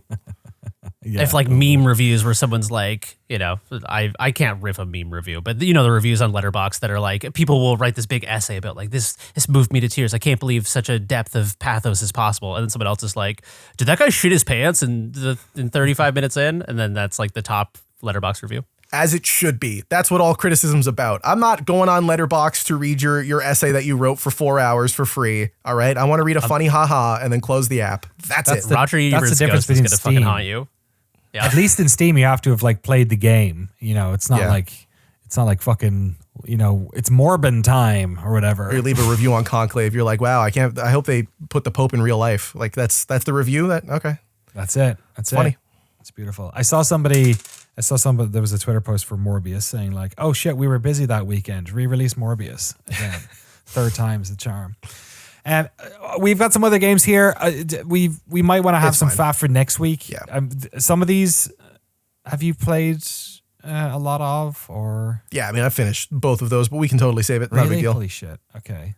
Dude, I wasn't on for like a month. It's fine. I know, it's a good point. We're going to talk about Lab Rat then, and initial thoughts on both Lab Rat and Blueprints, I guess, just for folks who are... Blueprints is really good. I think it has problems that are a little too much for some people. I like the meta puzzle solving stuff, and that's all I got. It's a very good game that structurally frustrates me at times. And Lab Rat is just a really good short Sokoban puzzle game with like neat ideas about AI. And Sokoban. I think hit my microphone. Sokoban. I want to make sure I get the dev name right because they worked on something else. Chump Squad, who made Kine. Which I think the lead developer was in one of Jason Schreier's books, was like the sort of the focus point of one of the bits there. So yeah, good game though, really fun puzzle. Published by Clay as well. Yeah, we're getting into the publishing world. There you go, Lab Rat. All right, that was a bunch of games there we talked about. Expedition 33, Oblivion, Despelote, Skin Deep, and some brief mentions of Blueprints and Lab Rat there as well. Looks like we got some emails this week. Frank, shall we jump on in? Yeah, we got a lot of emails and Discord messages. If people do want to write to the show, email us podcast@noclip.video or in our patron Discord in the podcast chat channel. The first one's from Alex Sills. Sending this preemptively, assuming there will be Clair Obscur talk next week. The game has been amazing so far, and it made me think about the last couple years of AA, or maybe just not quadruple A releases that seem to be knocking it out of the park. Clair Obscur, Lies of P, Stellar Blade, probably more I'm not thinking of. This has been discussed before, but what are your thoughts on the apparent great success of non-massive studios coming out with bangers? That's nothing new. I can see where they're coming from. I think the quality... I think the quality of work, I think the one thing you'd say about games like Clair Obscur, Lies of P, and Stellar Blade is that they don't feel AA. And I think that's one of the things that people are maybe feeling a bit different about these days, is that like a lot of these games looked or felt or sounded not as glitzy as some of the AAA games. And there's been a bit of a slowing down of progress, like I don't know, the bell curve is kind of, or diminishing returns maybe on AAA games. I mean, we're looking at this GTA 6 thing that looks fucking crazy, right? But like a lot of AAA games don't look insane when they come out anymore. So I think that has been helping a little bit. But also I think just it must be tools, a more mature industry. So like stuff like Clair Obscur, where you just have like really strong leads, really strong juniors that are learning really well. smart development processes that you're able to get these games out, and then just more economic designs, games that aren't trying to do too much, you know, which is the glut that you get into, like with a Starfield, for instance, where there's just like, you know, or Fallout 4, right, where you have these systems upon systems upon systems, and it just becomes a little bit too much, and then, you know, you lose a bit of something. I think there's a big desire for games that are more economically, and I don't mean in terms of development costs, I mean in terms of the design, that they're more sort of they're less broad, but they're really well produced. And I think all of these games sort of tick that box. And I think they just look closer to AAA than they ever have. I think they've gotten better. It's gotten less expensive to make stuff that good. And also AAA's probably slowed down a little bit in that regard. Helps everything's on the same engine too. Everyone's using Unreal in some way. So it's easier to make it look like an Unreal game if it's all in the same default assets. Yeah, I think there's a lot of really good AA games that I've played over the years that, but you have a good point that, yeah, it's gotten easier to make a game that looks good, which I think has been a good and bad thing. There are a lot of games that look good that are not fun, and there are a lot of games that don't look that good but are really, really enjoyable. But we are hitting more of a middle point where it's, the quality is more visually obvious. And then I think also part of it is the press consolidating. The amount of people left to sort of highlight video games that aren't live service ones are looking for weirder, more, going against the grain games like Clair Obscur, or at least a little or bit. Just the market. The market too, like, for sure. People are getting bored of those games. There's no big, you don't want to play Assassin's Creed Shadows for 100 hours? You don't want to do that? Here you go. Then maybe these games are, they are more interesting. Like, absolutely. Yeah. They don't have crafting systems tacked onto them, I don't think. It might just be that to a certain extent that there's so much. There is so much frustration with AAA, and there kind of has been for a long time. So, totally. and I get it. And they're taking longer to make the games, and then when they come out, maybe they are below expectation. And there's something cool about these games that people a lot of the time don't know much about them before they came out. Like Atomfall really took me by surprise for whatever reason. It just was not on my radar. Clair Obscur was only announced like last year, right? Yeah, Summer Games Fest. Yep. Yeah, sounds and it's out less than 12 months later. So I think a lot of that stuff is helping too. It's so much about expectation at that stage. Mm-hmm. Frank, go for it. All right, Ollie Kant wrote, "What do you think constitutes as spoilers for a game? Oh, for boy. me, spoilers is more about story and area discovery related things. Let me get out the stone people tablets to count game mechanics as spoilers or new weapons or the answer to puzzles. That felt odd to me because I play for immersion and story. Mechanics to me are just a means to an end, so I have no shame in using a guide if I get stuck on something and want to move on. And then other people thought I was crazy for doing that. It's interesting though because it speaks to what I think, what it is in games that we value, and I just wanted to hear your thoughts." Your mileage may vary. It's different for everyone. There's no hard, fast answer. Yeah. My personal philosophy is that some of my favorite experiences with games, movies, books, anything in life is that if I want to know just enough to know that I'm interested in a thing and literally nothing fucking more. There are people who say like spoilers aren't real, and that like knowing a particular detail of a plot or of a mechanic or whatever will not spoil the entire experience for you. I think that is true in some regard, but I think that my personal ideal experience is knowing fucking nothing, because then every little, oh my God, like they have potions in this game. Like the littlest thing can become this moment of delight and surprise. And I think that the denser a game or an experience, any experience is with wonder, with surprise, with like mystery, with curiosity, the denser those things are, the more of them there are, the better the experience for me. So I've given this before, but there's I think it was a Terrence Malick movie I watched one time where I didn't even know what it was about, and it's like I'm in a small town and then someone died and I was like, this is a movie where people die? Like that's insane. I thought this was just gonna be like a quiet little dialogue movie. And I talked to someone who is a cinephile, and they were like, oh, that's wild, because that's like, everybody knows that about that movie. And I was like, I'm so fucking glad I didn't, because like, I'll never forget watching that movie that time. Yeah, will I go first? All right. I'm not as big of a stickler on spoilers as you guys are. That's all. Yeah, to me, the 2 point, Jeremy basically said the 2 points I'd say, which is that mileage may vary. Mileage does vary, and you don't know what someone else's mileage is. So like, that's why I always think it's more important to like say as much about the game, to be as selfless as possible when you're talking about games in the context of a review or in the context of a podcast or whatever it is. Because if you are selfish, then you can sort of like make any excuse for why it's important to talk about this aspect, right? Like, because it makes you feel a certain, you know, you really want to make a point about this mechanic, or, you know, there's an element of this story that really resonated with you and you want to put it across. And that's all fine, but you're making a decision there to value your experience over someone else's. And so that's why in my head, whenever I'm talking about anything, I'm always trying to, I think part of it is because that's the media ecosystem I grew up in. I think part of it is because I have been playing or talking about, writing reviews, reading reviews for so much of my life that it's the same problem I have when people talk about movies.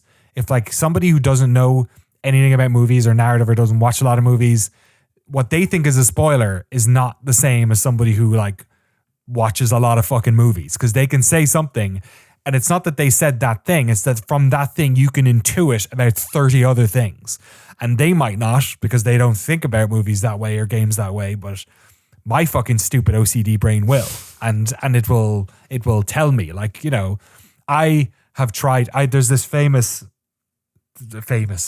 infamous moment of my life where I used to tell, because I have like intrusive thoughts and I have like voices in my head when I was a kid and stuff. So like I have like parts of my psyche that will fuck with me when it comes to spoilers. So that's why I don't feed that guy anything, because he'll let me know. And I used to like tell that to my friends, and my friend, he spoiled the end of, or what happens in Terminator 2 for me by standing in front of me and saying a 5-sentence phrase like 100 times.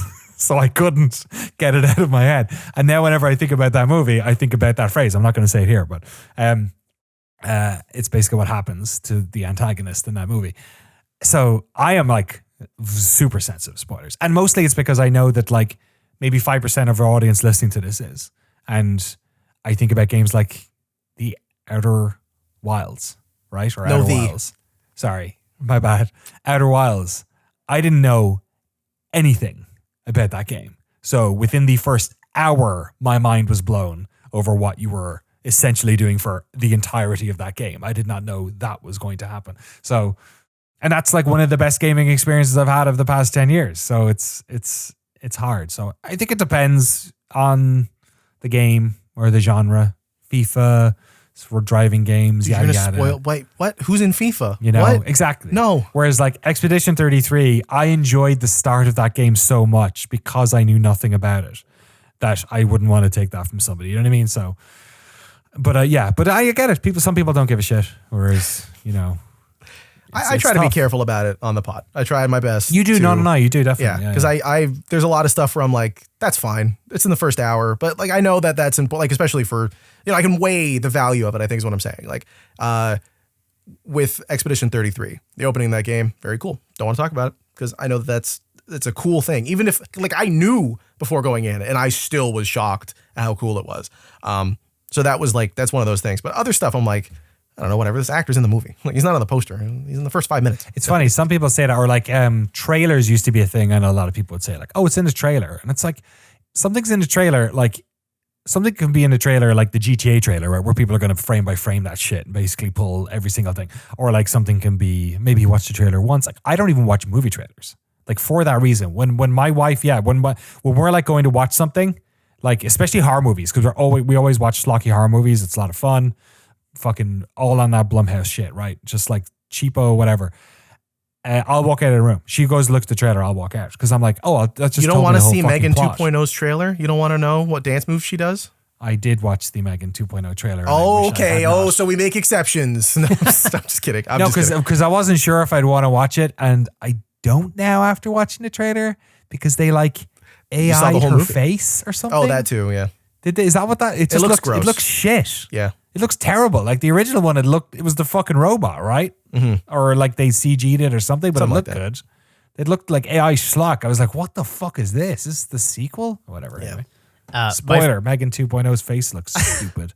My favorite story about spoilers is, I think this was an old Harmontown episode where they were talking about this, but 3 people are on a couch watching a movie, and one of them has to leave before the movie ends. So he's like, just tell me what happens. And one of the people on the couch says, I don't want to know though. And so the third guy who has not spoken has seen the movie before. So the guy leaving is like, just whisper it in my ear. Does that guy die? And he whispers in his ear, and the guy leaving says, oh, good. And he's like, I didn't say what it was. And he's like, yeah, but you said, you're not saying, oh, good, he fucking died. Like, it's funny how like the absence of information can be just as big of a spoiler. Yes. Yeah, 100%. Yeah. I think that happened with Blueprints as well. Not in the same way of like people sort of like alluded to something that ruined it. Now you're expecting something, but the hype around that, where it's like, don't say anything, don't know anything, go into it totally blind, I think was a bad idea. I think a lot of people went into that game thinking it was going to be something different, including me, and walked away from it like, this is not what I thought it was. You guys made it sound like it was going to be something different because you set up an expectation without explaining what the game was. Right. That's funny. A little bit of that. Good question. Thank you, Ollie Kant. Mostafa writes in, hey, Noclip crew, I recently played Wonderstop and loved it. A 7-day holiday had just started and I was really burned out and needed to relax. Then I played this game for the first 2 days. It felt like everything I learned about myself through therapy and life experiences and my relationships and my work in the past 2 years was compiled into a single 7-hour game, and I loved it deeply. Whoa. Getting to know that some other person on the other side of the world, 99% knows how you feel, is the most rich experience I've had in gaming. Have you guys ever played a game that you think you played in the best possible time of your life and felt like it was tailor-made for you? Ooh. That's a good question. Man, I don't know if it like resonated that strong in the moment, but I've definitely had games that I needed at that moment. I remember being in a really rough, it was like my last, no, I guess the COVID stuff was tough. It was like a bad moment of depression, like a good like 4 or 5 months that was particularly tough in Maryland, and Horizon Zero Dawn came out, and it was so optimistic and outdoorsy, and I was living in Maryland, so the fucking outdoors was just like, the trees were just skeletons. It was awful. And I remember like feeling like that game really dragged me out, and it's all about like, we'd moved to Maryland, right? I had basically like hardly any social life in Maryland for the 2 years we were there, which was fine because like we had, our daughter was born and we were mostly being parents, but I think it was before she was born. And it was just, and that's a game about like, you know, it's a real going out and journeying into the world and meeting people, and it was just so positive. Like the whole thing was just so uplifting and positive that it made a massive difference for sure. I think for me it was probably Disco Elysium. Disco Elysium speaks to a number of different facets of my life that were all sort of reflected there. Like, you know, substance abuse, depression, regrets about the past, just like a million different things that I was experiencing, and seeing them reflected back in this sort of like emotional play space was a good way to kind of have like independent therapy without a therapist or something to like work through these things. And also it's this sort of like relentlessly optimistic game in the face of all this pessimism. You know, it like drags you through the fucking mud, but then there are these pockets of humanity and lightness and humor and connection, and yeah, I it's like, it never shies away from beating you up emotionally, but as it does so, there's sort of like it's never like a cynical game in the way that it's depressing. It's always sort of like, yeah, this is the worst thing that's ever happened to you, but you're gonna get through it, and there's more to life than this. For me, I think it's got to be What Remains of Edith Finch. I was dealing with like just a lot of family loss, people dying that I didn't really know, like their life story. I didn't know much about them, but I knew that they were important figures in the family. And trying to learn more about them was they had impenetrable lives. It was like nothing was documented. No one wanted to talk about what anyone had done. You hear like whispers, and it's like, oh yeah, this guy swallowed a key after the police showed up and they were inside of a stolen or an abandoned building. It's like cool stuff like that, but you know, you don't get the full picture of somebody, and you don't have those opportunities. So playing a game that's about exploring the ways that people die, but then also their own lives, and like through their spaces and what's important to them and the shrines they make to their own lives, is like, yeah, it was very, very cathartic, but sad, but nice, but sad. Come on, Frank. You gotta have one. Yeah, Persona 5. This was okay, whatever. After my first breakup, I started playing Persona 5, and the key thing of that game is like your friends. Like I guess Final Fantasy 9 is the same theme, but like your friends lifting you up and carrying you through stuff. And so like that's so simple, but like I would play Persona 5 every Saturday morning. And like it was like I just because you have to dedicate time to if you ever really want to beat a JRPG because it takes like 120 hours. So it was like every Saturday morning I'm just gonna start playing this game. But like the game loop of Persona starts is like you're in your room and you get text messages from friends. It's like, hey, you want to go out? Hey, let's go see a movie, whatever. And like just by playing that every Saturday, it became a habit. But then while playing Persona, then I would start texting friends also, and it kind of like helped me like go from like being in a relationship where I was just with one person all the time and like. Then all of a sudden having that void and then just remembering like, oh wait, I have all these friends around me. And then it's still like the on my phone, it's still the Persona 5 text tone when you get messages from that game. So like, that's awesome. Yeah, Persona 5. And then it was so funny because like I was playing that game here in this room. Then I moved down to San Diego and was still playing it. And it did take me like, I don't know, like 2 years to beat it. And then I still haven't beaten Persona 4 or 3 because those games are so long. But like the Persona 5 was the first one that clicked for me. But just like just texting your friends became like a game mechanic that like, I had to remind myself to do in real life. And it was like, oh my God, it was great. And then the music and the aesthetic and yada, yada. So yeah, Persona 5 is one example. Hell yeah. And Yakuza, of course. Yeah. Yakuza, Like a Dragon. Yeah. During COVID, the Yakuza series is like, oh my God, yes. And then finally be able to go to Japan after playing all the games through quarantine was like such an insane payoff. And then Catherine wrote in and said, I'd love to do some setup here, but as you're aware of the gutting of Polygon and other outlets in the last few days, you're a small operation that seems sustainable from the outside. But what's the future of games media and reporting in your opinion, especially for those who aren't personalities already? As someone who wants to cover games, rinbuttonline.com, the ongoing brain drain and loss of generational talent is immensely disheartening. It's great to see operations like Noclip and Aftermath help some of those already here carry on, but what comes next? Yeah, I don't fucking know. Patreon.com/noclip, baby. That's what comes next. No. Be sure to support us. You can get access to behind the scenes content, including Stop. This is the problem. Yeah, exactly. It's nice that someone asked the question because I find it very difficult to talk about this stuff sometimes because it feels like you're dancing on someone else's grave because it always comes up when this type of shit happens. Yeah, there's two answers to this question. One is about writers and one's about video people, unfortunately. And for writers, I don't know. Like, writing across the board has become. People always struggled to make money from writing writ large. I mean, even like I read an article yesterday about. I thought it was dead. Exactly right about just how little even like well published authors make in 2025 in comparison, just because of how.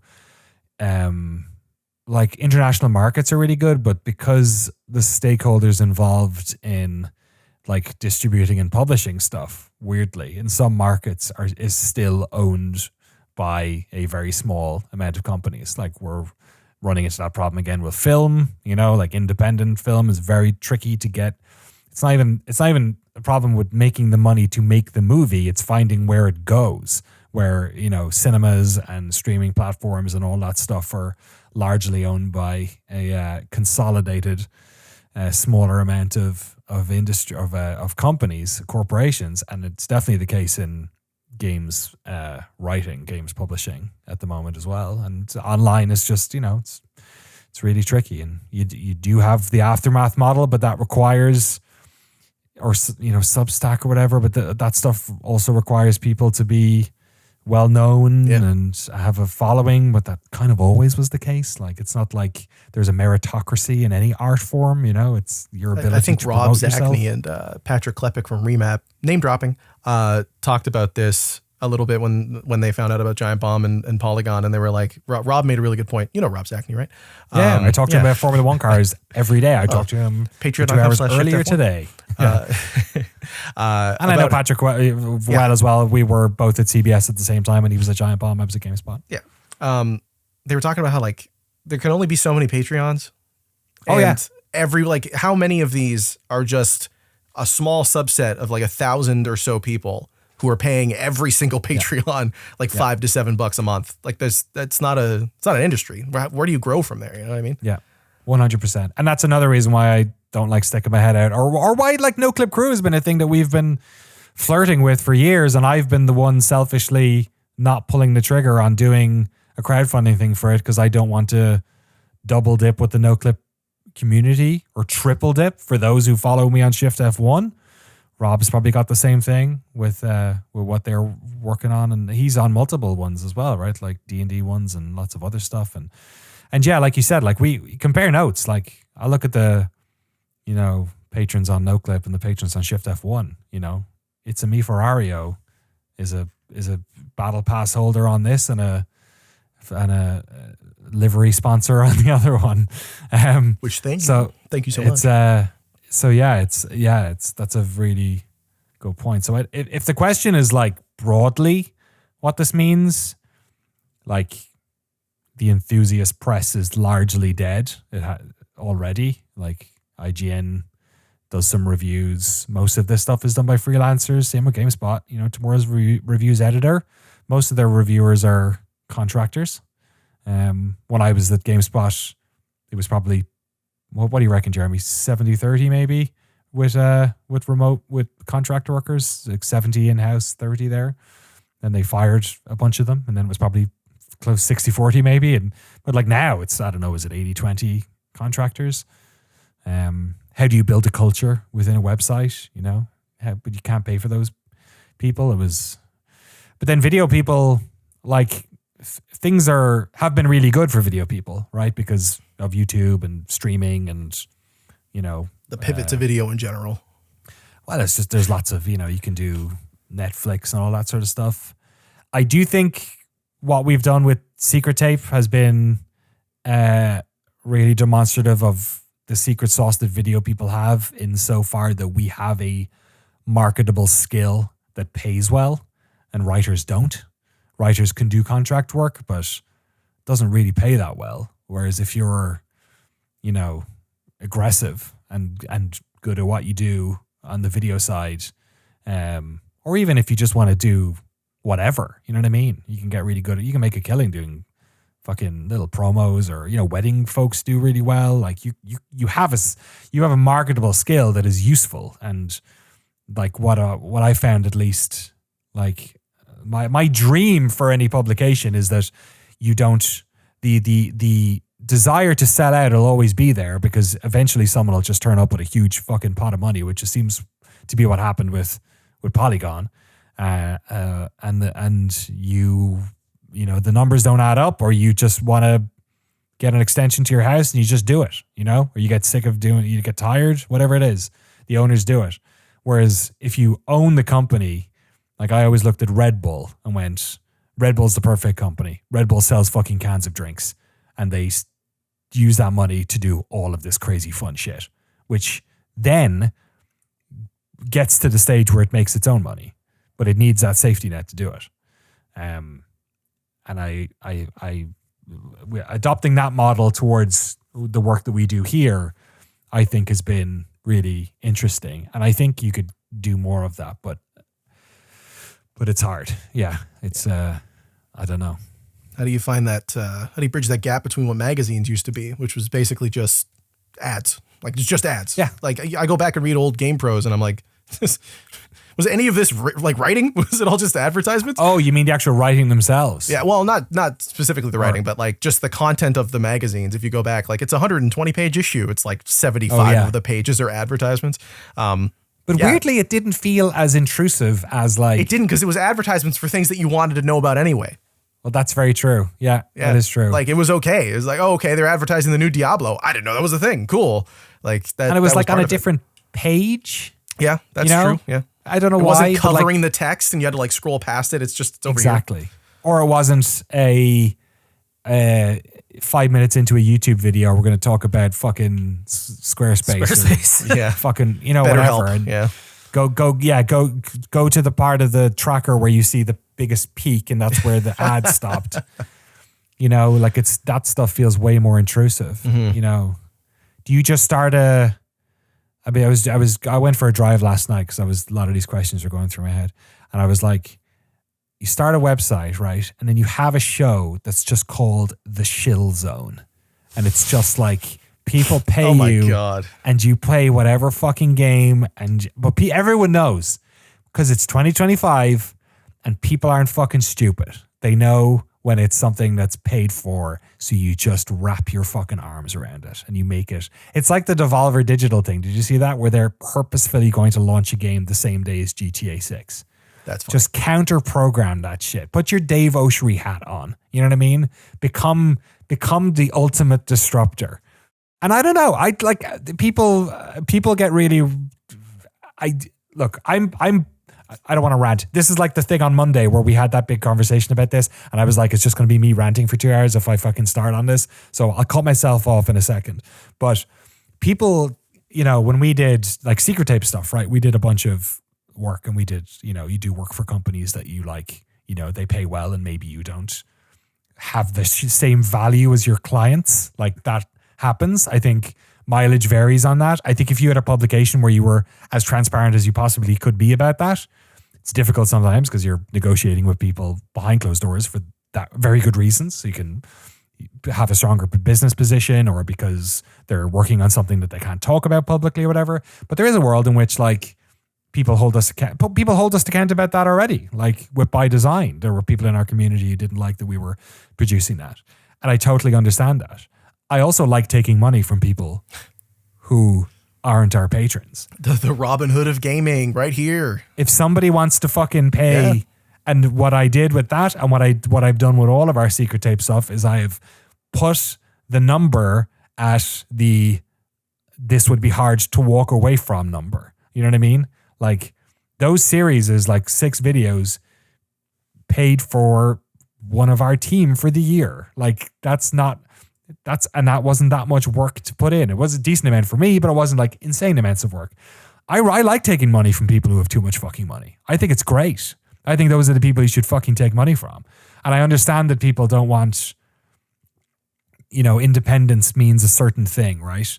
But if I have to take money from people who have, kids who both of them go to work every day, they fucking already have Netflix and all this sort of stuff, and then I'm asking them for $10 a month, or I can get like a fucking corporation to give us like whatever, fucking 6 figures to do a fucking weekly show for, a year, or fucking it would be like a monthly show sorry for them. But like then fucking do it and like be transparent and everyone knows, and they have the money to waste. Because these companies do have the fucking money to waste. Like, that is the thing that I have learned. A lot of the people we've worked with, a lot of the people that I have turned down projects for or couldn't meet my budget expectations or whatever, it's not because they don't have the money. Like, it's orders of magnitude more. And so, honestly, sometimes I look at video game coverage and I'm like, I don't know, somebody hasn't cracked a nut somewhere because the money's there. Maybe the audiences aren't big enough. I think that's a big part of it. I think a lot of these publications just simply did not have enough people watching their videos. And like, I think that's sad, and I wish more people did. But you can look at YouTube numbers, you can look at streaming numbers, you can somewhat get an idea of page impressions or comment sections on websites or whatever it is, and you can figure it out. And if you don't pass the threshold, nobody wants to work with you. And then it's not anyone else's fault. You know what I mean? Like that's also part of the dance, unfortunately. But I don't know. I don't know what it means for individual writers. I don't know what it means for the next generation coming through. Like, how can you, this is why everyone wanted to be YouTubers 10, 15 years ago. And they were right, Why would you ever try and convince somebody to get into games coverage at this stage as much as, many of us love it? It's fucking, we don't have that paradigm breaking thing, and I don't know where it's going to come from or if it's going to come from anywhere.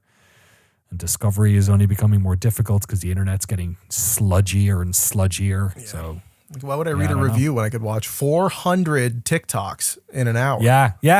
That's what it is. That's, Alana Pierce put out that video about like funding in the games industry. It's like, man, the challenge isn't even video games or Netflix. It's fucking TikTok. Like everyone with idle time is wasting it on that. It's like, I'm not gonna read a review. That takes 10 minutes. I could watch, how many funny dog videos I could watch in 10 minutes?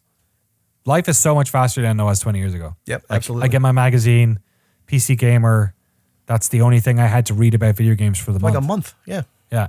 So I read every single. No wonder I loved all those people. And there was TikTok before that. It was this mono game thing. It was Minecraft and Fortnite.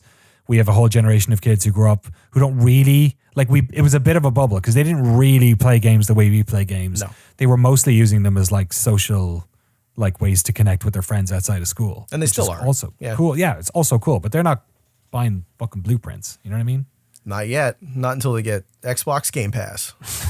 Then they'll check. Yeah, we've talked about this a little bit before, but it's hard to inspire people organically to conduct themselves in a way that is more conducive to creating a slower pace of consumption or a more diverse range of consumption. I feel like it takes. This is a skill I've built over the last decade. That as things have sped up, it's taken more and more effort on my own behalf for myself to just make time to find an article I really want to read and just keep that tab open until my fucking computer crashes because I have 600 articles I want to read in my Firefox. And then I'm like, well, I guess I just have to read all these now or they'll be lost to the sands of time.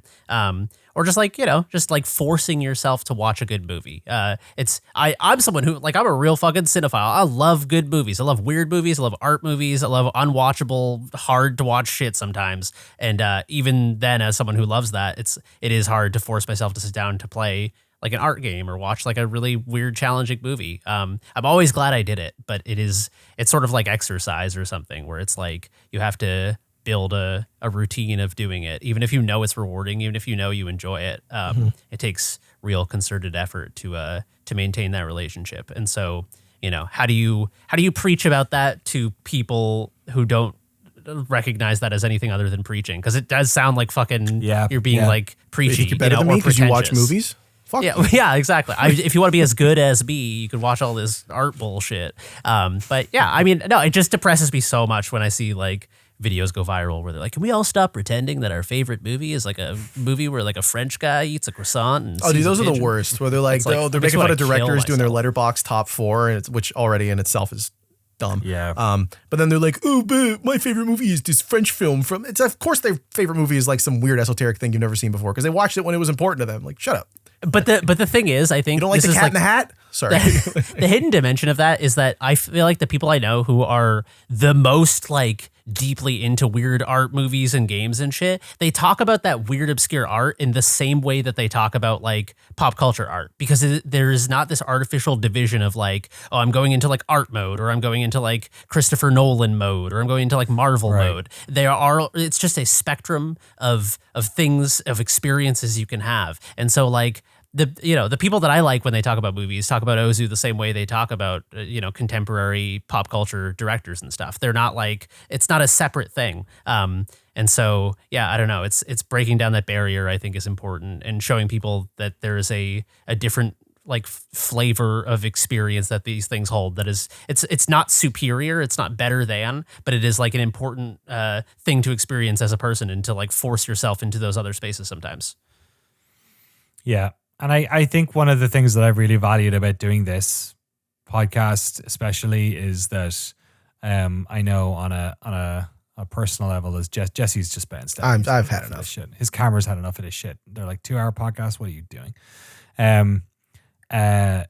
Is that I have connected with a bunch of games and stuff that I wouldn't have done through even just being on this podcast. So, and I know that a lot of folks in the community feel the same way, but I'll be honest, I sort of thought oh, that's cool. We're not really doing a service or anything. It's people fucking, they probably get more recommendations from social media or Steam fucking emailing them or putting it up on their thing or whatever it is, right? And would they have lived a happier life if they hadn't have played this game anyway? Maybe, I don't know.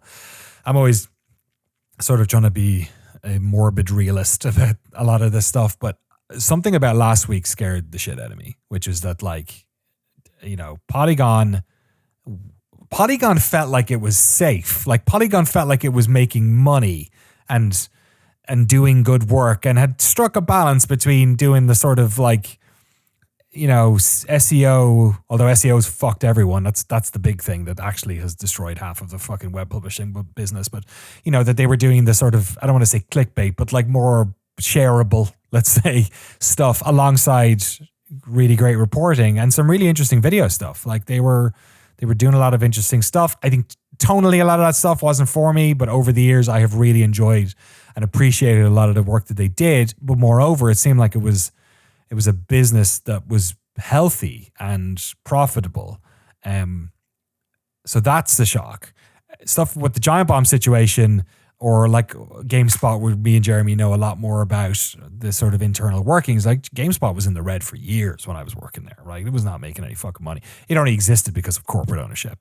And I think Giant Bomb was only founded because of corporate ownership, because Shelby Bonnie wanted to make a bunch of websites again. And, I don't know how much money that made before it got sold off into parts. Who knows? So, the original sin of a lot of these places, or the fact that they've survived as long as they have, sometimes is because they did have big pockets or big wallets that they could put their hands into. But something about last week with the two of those, I'm worried about GameSpot as well, obviously. And E3's coming up. Like Summer Games Fest is coming up. And I'm like, who the fuck is covering this stuff? Is it like 5 companies now? Thank God MinMax is out there doing the good work. IGN's still around. They've largely are down in LA now because that's where all the video production shit is. Mostly remote, seems like a lot of the I know Brian lives in town here, so he must be going to a studio in SF or somewhere. I think Scoville's in the East Bay or something. It's going to dox everyone while I'm here. But so they're local enough, but it's you can count the amount of outlets on one hand almost. It's fucking, that's scary. That's scary. To me, I always just assumed someone will figure it out. There'll be churn. But I look at what's going on now and I'm like, maybe these people won't start their own Patreons. Maybe they'll just get a job in part PR or marketing, but they have stability. And where's the next generation? I don't know. Yeah. I don't know. It's scary. I'm trying to make games right now and thinking about the future as someone who spends part of my time on games media side and part of the time making games. And it's thinking about it from both angles is a little scary, because it's if the only people left to talk about these things are streamers and YouTubers, sort of individual voices, there is so much pressure on those people to talk about things that will get clicks, that are when you have the corporate backing and it's ad driven, and you do the spot for the new Fire Emblem game, and that funds talking about stuff with a little less pressure on views, it frees you up in a way that it allows you to talk to highlight games that are, maybe not the new hotness, or take risks, or we did a quick look on Dredge, and we didn't do it because it was going to fucking blow up. And then it did blow up. But I forgot. Yeah. That was one of our bigger videos, probably the biggest quick look we did on Crew. But you cannot cover games in the same way if you're is this preview going to blow up, especially if it's a game that no one knows about yet. And so if you want to perform the service of calling attention to important new games that people don't know yet, which I think is a huge, there are a lot of people who do this more on social media, and I follow a lot of those people and value the work they do. But I think that it's a self-selecting audience of people who follow those things versus something like a brand name, like an IGN or a Polygon or whatever. People who follow an institution, I think, are doing it to be exposed to a range of perspectives, whereas influencers and content creators sort of curate to what their audience wants or expects, and more of, I don't know. Yeah, you need to fund it and spend money on sorry, and Jesse, if I'm cutting over you, I can't see you anymore. So if I no, you're good. You're good. I can't tell if you're getting ready to speak. No, I'm loving hearing what you guys say. I think when we worked at GameSpot, at an E3, for instance, everything got covered. We knew what the big games were going to be, presumably, and those were getting more promotion, or maybe getting the top billing in the carousel on the website and getting tweeted about and shit like that. But everything got covered. The Wii version of some game that came out on PS3 ages ago. We sent someone to fucking cover that. The trailer for whatever, this, that, and the other, they all went up. And to pay for it, to do that, you need to do the time. We're lucky that you guys do a bunch of, you're playing a lot of different types of games. I'm not paying you for that time, by the way. It should also be mentioned. Do you know what I mean? Like, we do have budget for stuff when we're doing it, right? Patreon.com/noclip, please, everybody. Right. No, Indie games are so expensive. but you know what I mean? Like, or like Game of the Year, for instance, right? There is a budget that is allocated based on probably here's like, I don't know, what did we do last year? I forget. 20, 30 hours. Yeah, what 20, was it? Was it 20 hours, something like that? It was 24. I don't know. 24 hours of like, you'll probably play games for Game of the Year for this much. And then, you know, the games themselves, right? Obviously, Noclip pay for those as well. But like, yeah, to do that work properly, like if we're doing coverage, which we're not going to do on a Noclip, you know, Crew was set up to sort of do that type of thing to a certain extent. But yeah, like we had a big meeting on Monday and like we're looking at all this and thinking, and again, I don't want to step on anyone else's toes. I don't know what's going to happen with X-Polygon or Giant Bomb people. I don't know, but it's gotten so, I was talking to Drew about it this morning because I was like, I still don't want to like announce anything, or I want to slowly figure this out over the next, not that slowly because you guys have been very fucking patient with me about this because I've been talking about this for about 3 or 4 years. But I was like, I still don't want to step on anyone else's toes. And Drew laughed at me and he said, oh, because people are like scrambling to get into the profitable world of video games coverage. Like, like what are you fucking talking about? Like nobody's getting into this for the clout or the money. You know what I mean? Like, so yeah, that's where I'm at. Is I'm going to I wasn't going to go to Summer Games Fest. I am now. Frank is going, so we're going to cover it for whatever Noclip crew. I don't know. We'll probably turn it into something else, but we're starting Quick Looks again this week. We haven't published anything on the channel in 8 months. There wasn't a budget for it, quite frankly. You know, Secret Tape stuff paid for a lot of it. And we're going to try and figure something out. I don't have the answer, Catherine, for what it means. Like, if you have enough money and you have enough of a pipeline, then you can start hiring writers to write cool stuff. You can start hiring reviewers to review games. You can do all that. I don't know if that's, you know, that feels like if that is a possibility, that's a long way down the road. And I'd rather start walking and figure it out. But yeah, I think I said it on the Patreon show, it's kind of shit or get off the pot time for me when it comes to this stuff. And I think in the next month or so, we're going to be trying our best to get into this world. And I'm reaching out to people already about, you know, money stuff that we can bring into this. I don't know what that looks like. I've already talked mad game about the type of money we can bring in and who's willing to pay for it and what they'd want for it and that type of thing. You know, meet us in the Shill Zone. I don't know. I want to be in the Shill Zone. That sounds awesome. You want to be in the Sponsored by Shill Zone? Walmart. I can't make that joke. There is an outlet sponsored by Walmart. I'm sorry. That'd be great. Yeah. I'll do non-endemic till the fucking cows come home. Non-endemic, like endemic advertising is like within games, right? So like non-endemic is anything else.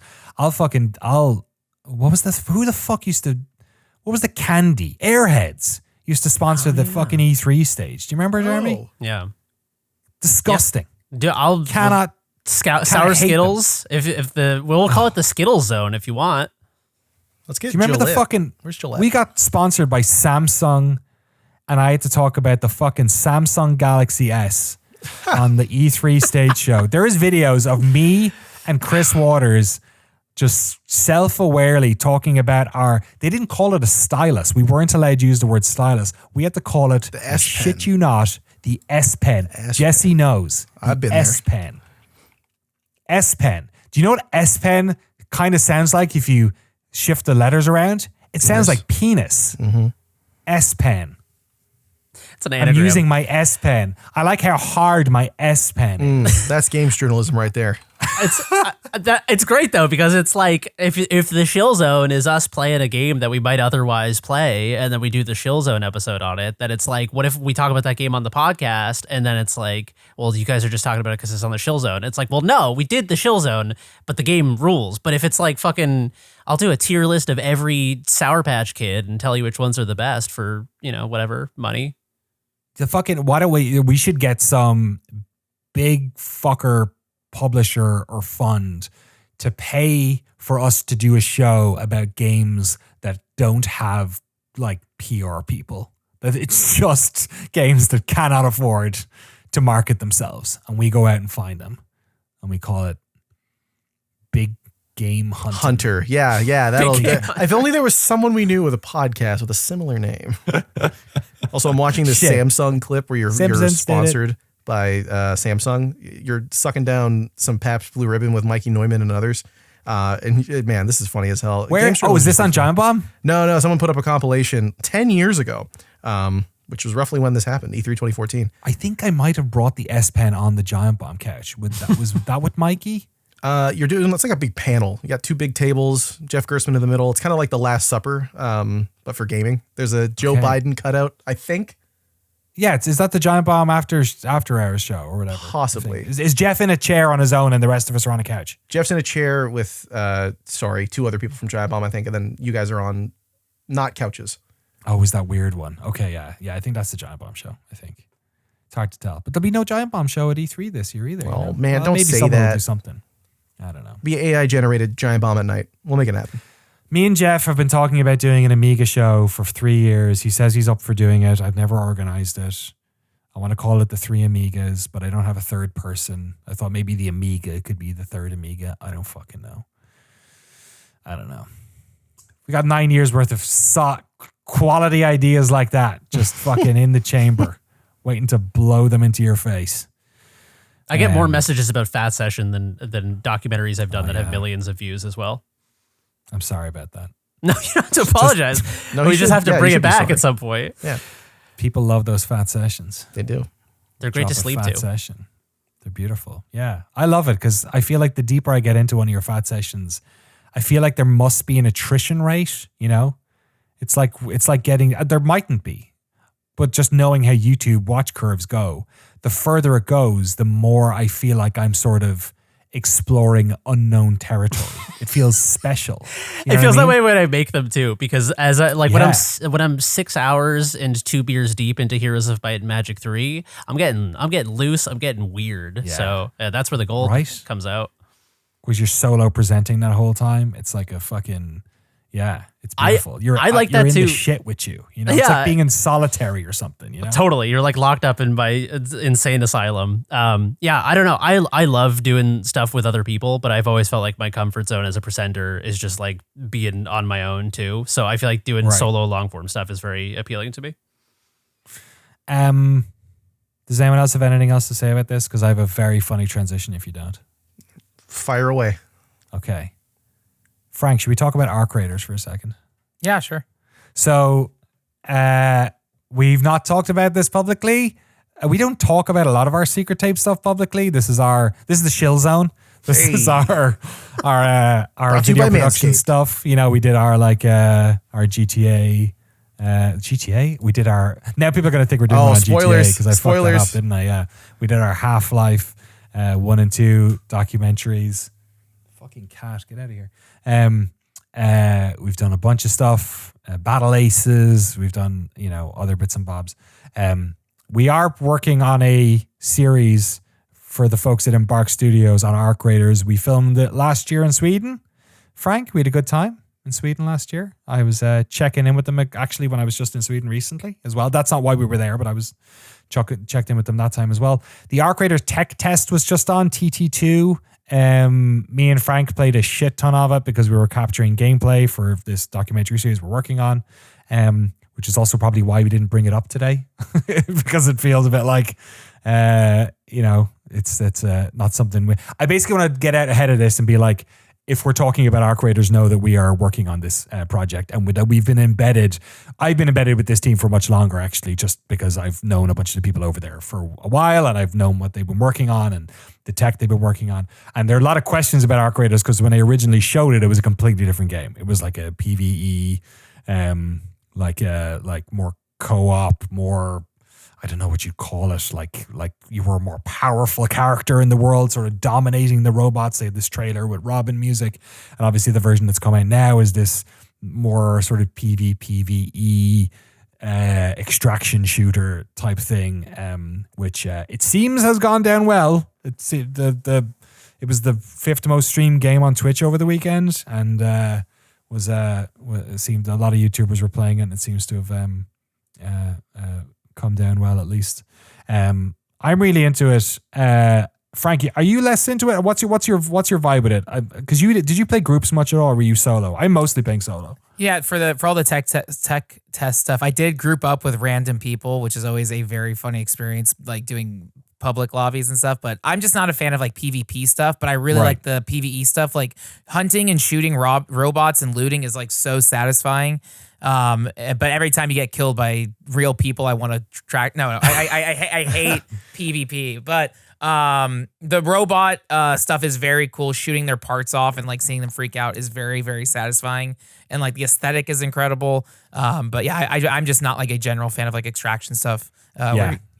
Me neither, actually. Like I enjoy PUBG and stuff because I can solo stuff and hide from people. I found it more frustrating when I was playing with random groups because I would feel the social pressure to do stuff with them. You know what I mean? And then also if you get caught with one of them, they generally know if there's another one of you around. Whereas solo, I was able to like hide in places and kind of keep away from the PvP. And I was almost playing the game like I was like getting it, like kind of like the way you're supposed to feel about the ARC robots, I guess, and machines is like going in, getting my shit and getting the fuck out of there as quickly as I can, or like waiting really long in the map so that most people had extracted so that I could. So the tension when I was trying to get out was really good. I'll say it's so much better than it was when we played it at the first tech test back in January. I think there were fundamental aspects of the loot and the quests and stuff that work a lot better. So yeah, we'll see how it turns out. It's an interesting proposition that both that game and Marathon are in because they are both games that were previously free to play. Was Marathon going to be free to play and isn't now as well? Am I right? I don't remember. Jesse, how they you nodding? I have no idea. I don't know. I thought I saw a video. I thought I saw like a frames per second video or something about how it wasn't free to play or wasn't going to be, or it was or it wasn't. Yeah, it's not free to play. It looks like initial price tag on it. Yeah, so this is on Our Games from 3 weeks ago. So maybe it wasn't ever free to play. I guess they only just announced it like months ago, so it couldn't have been. But yeah, and the same thing was true of Arc Raiders, right? They were going to originally go free to play and then now aren't. So I'm wondering what that looks like as well. Like what does that mean? You know, because it technologically, like rendering, like the actual performance and look of the game is quite impressive, I think. But then I would say that because I'm in the pocket. Wow, Shill, you shilling? Yeah. Brought to you by the Shill Zone. The Shill Zone. Yeah. So anyway, I played a shitload of Arc Raiders over the past week, but mostly I just wanted to let people know that that's a project that we're working on, and I can't say when it's going to come out. See, those are the treats that you get if you stick around 2 hours and 32 minutes into a podcast. Yeah. You get to finally hear why I was in Sweden, why myself and Frank were in Sweden that time. Or if you're a patron, you can find out why I was in Sweden 3 weeks ago. Why I got that blood clot. What it was all in service of. It's still so scary. Hey, it's not like I just sat down for 2.5 hours. Yeah, that's fine. I guess I got up and walked around a little bit in the middle. Yeah, so you're okay. Yeah, it's all good. I only got like, one of my a friend of mine wants to bring me to a racetrack to drive around cars on the weekend, and I was like, just don't crash, because like my blood that's is usually just top of mind when I get in the car. Yeah, so don't crash. thin. I mean, my blood is so thin, it's just going to pour out. It's going to be. You think blood is viscous usually? You just wait till I've got a arterial bleed with 2 months of blood thinners. We'll see that. Right? You're like a water balloon. Yeah, exactly. I'd be like that scene in Addams Family, You'd be like the blood elevator in The Shining. Yeah, exactly. Man, fun. All right. On that note, I guess we'll end the podcast. Don't know how to end the podcast. We just rambled, or I rambled. We all rambled for a while. We will have some quick looks this week. We're going to have quick looks for Skin Deep, for Expedition 33, and Frank, he's going to do it. We're going to do WWE 2K25 because he's played about 16,000 hours of it since it came out. We're also going to have some type of quick look stuff for Doom the Dark Ages next week, and a bunch of other things. We're getting into it. We're going to slow and steady. We're going to start putting stuff up on Noclip Crew. We are fucking 99% chance going to rebrand that channel. We have a free Patreon for Noclip Crew that we set up originally just to track interest, we are going to be using that as well and likely rebranding it. We will not be starting a 100% crowdfunded organization, I do not think, because I want to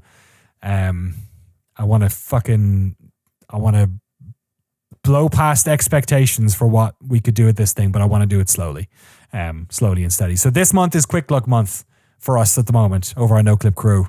We're gonna just keep get a decent patter of these up, and then we're talking. We've been talking a lot already this week. We're gonna keep talking. I'm talking to people outside, and we're gonna put something together, but we're gonna do it at our own pace. The reason you might want to subscribe to that free Patreon is because I'm planning to put together a sort of patron podcast feed that is sort of about putting this together, where we elicit feedback and I bring on people from the industry who I want to talk to about this and sort of have chats about some of the ideas that we have and ideas out there about what we need to do or what games journalism needs to look like in 2025.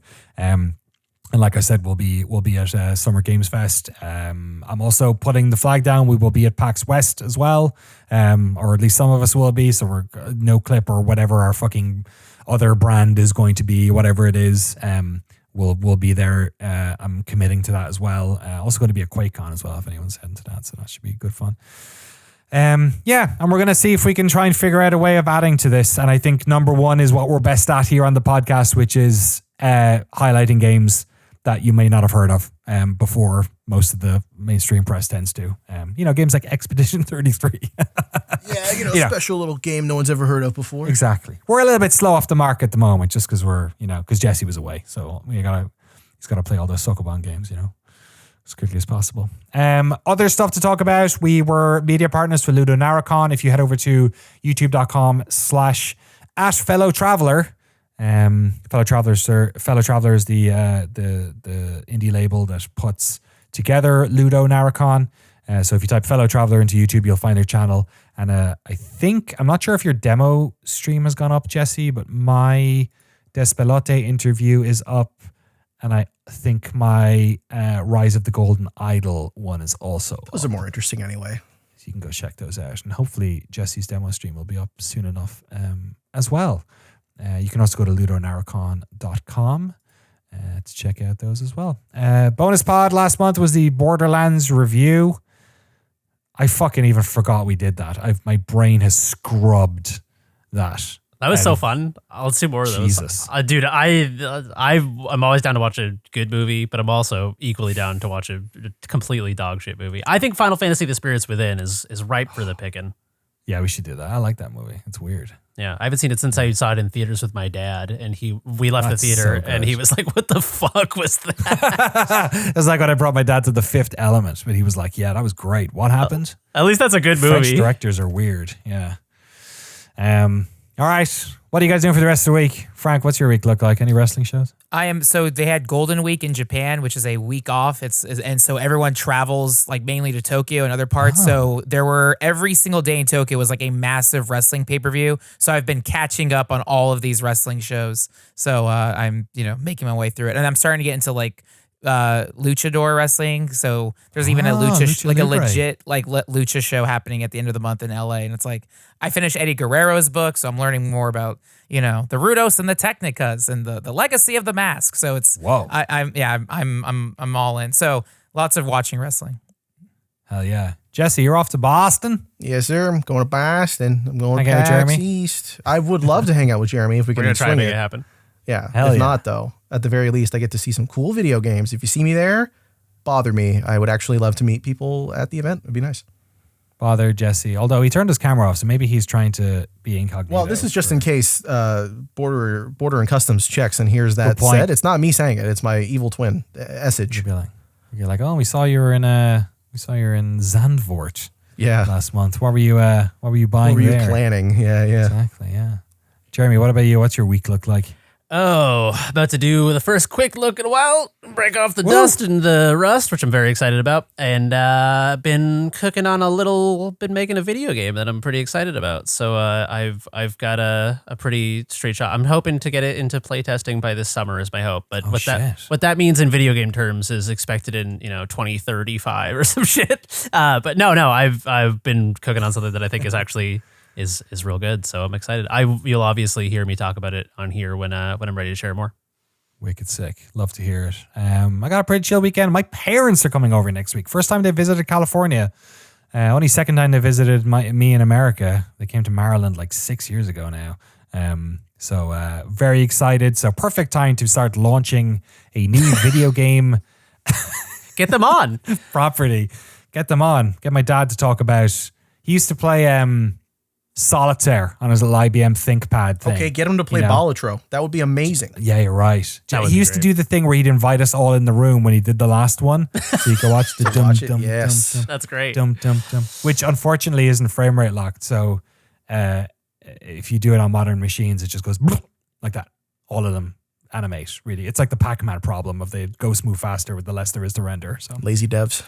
Lazy fucking devs. Finally, someone said it, Jesse. Yeah, we need a patch. I'm speaking truth to power, man. That's all I ever do. Patchsolitaire.com. That's the real patch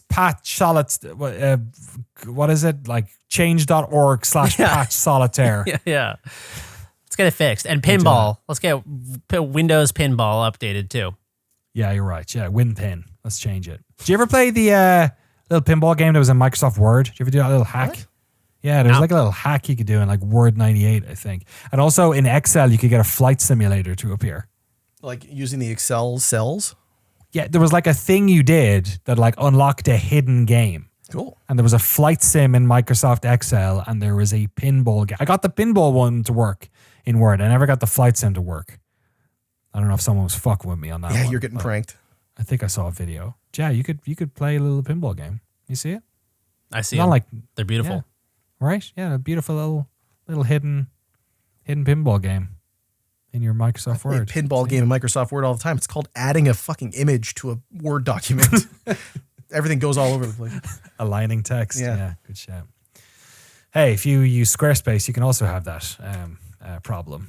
They haven't solved that one yet. We'll see you next for week. days. Can we just get jerseys for Noclip Crew that say like the blue chew on the chest, and then we can just talk about whatever video? Like, there's got to be someone. We'll who wear like just, F1 uniforms with all the random little logos. I just want wanna be a I want a helmet NASCAR. with Oreos on it.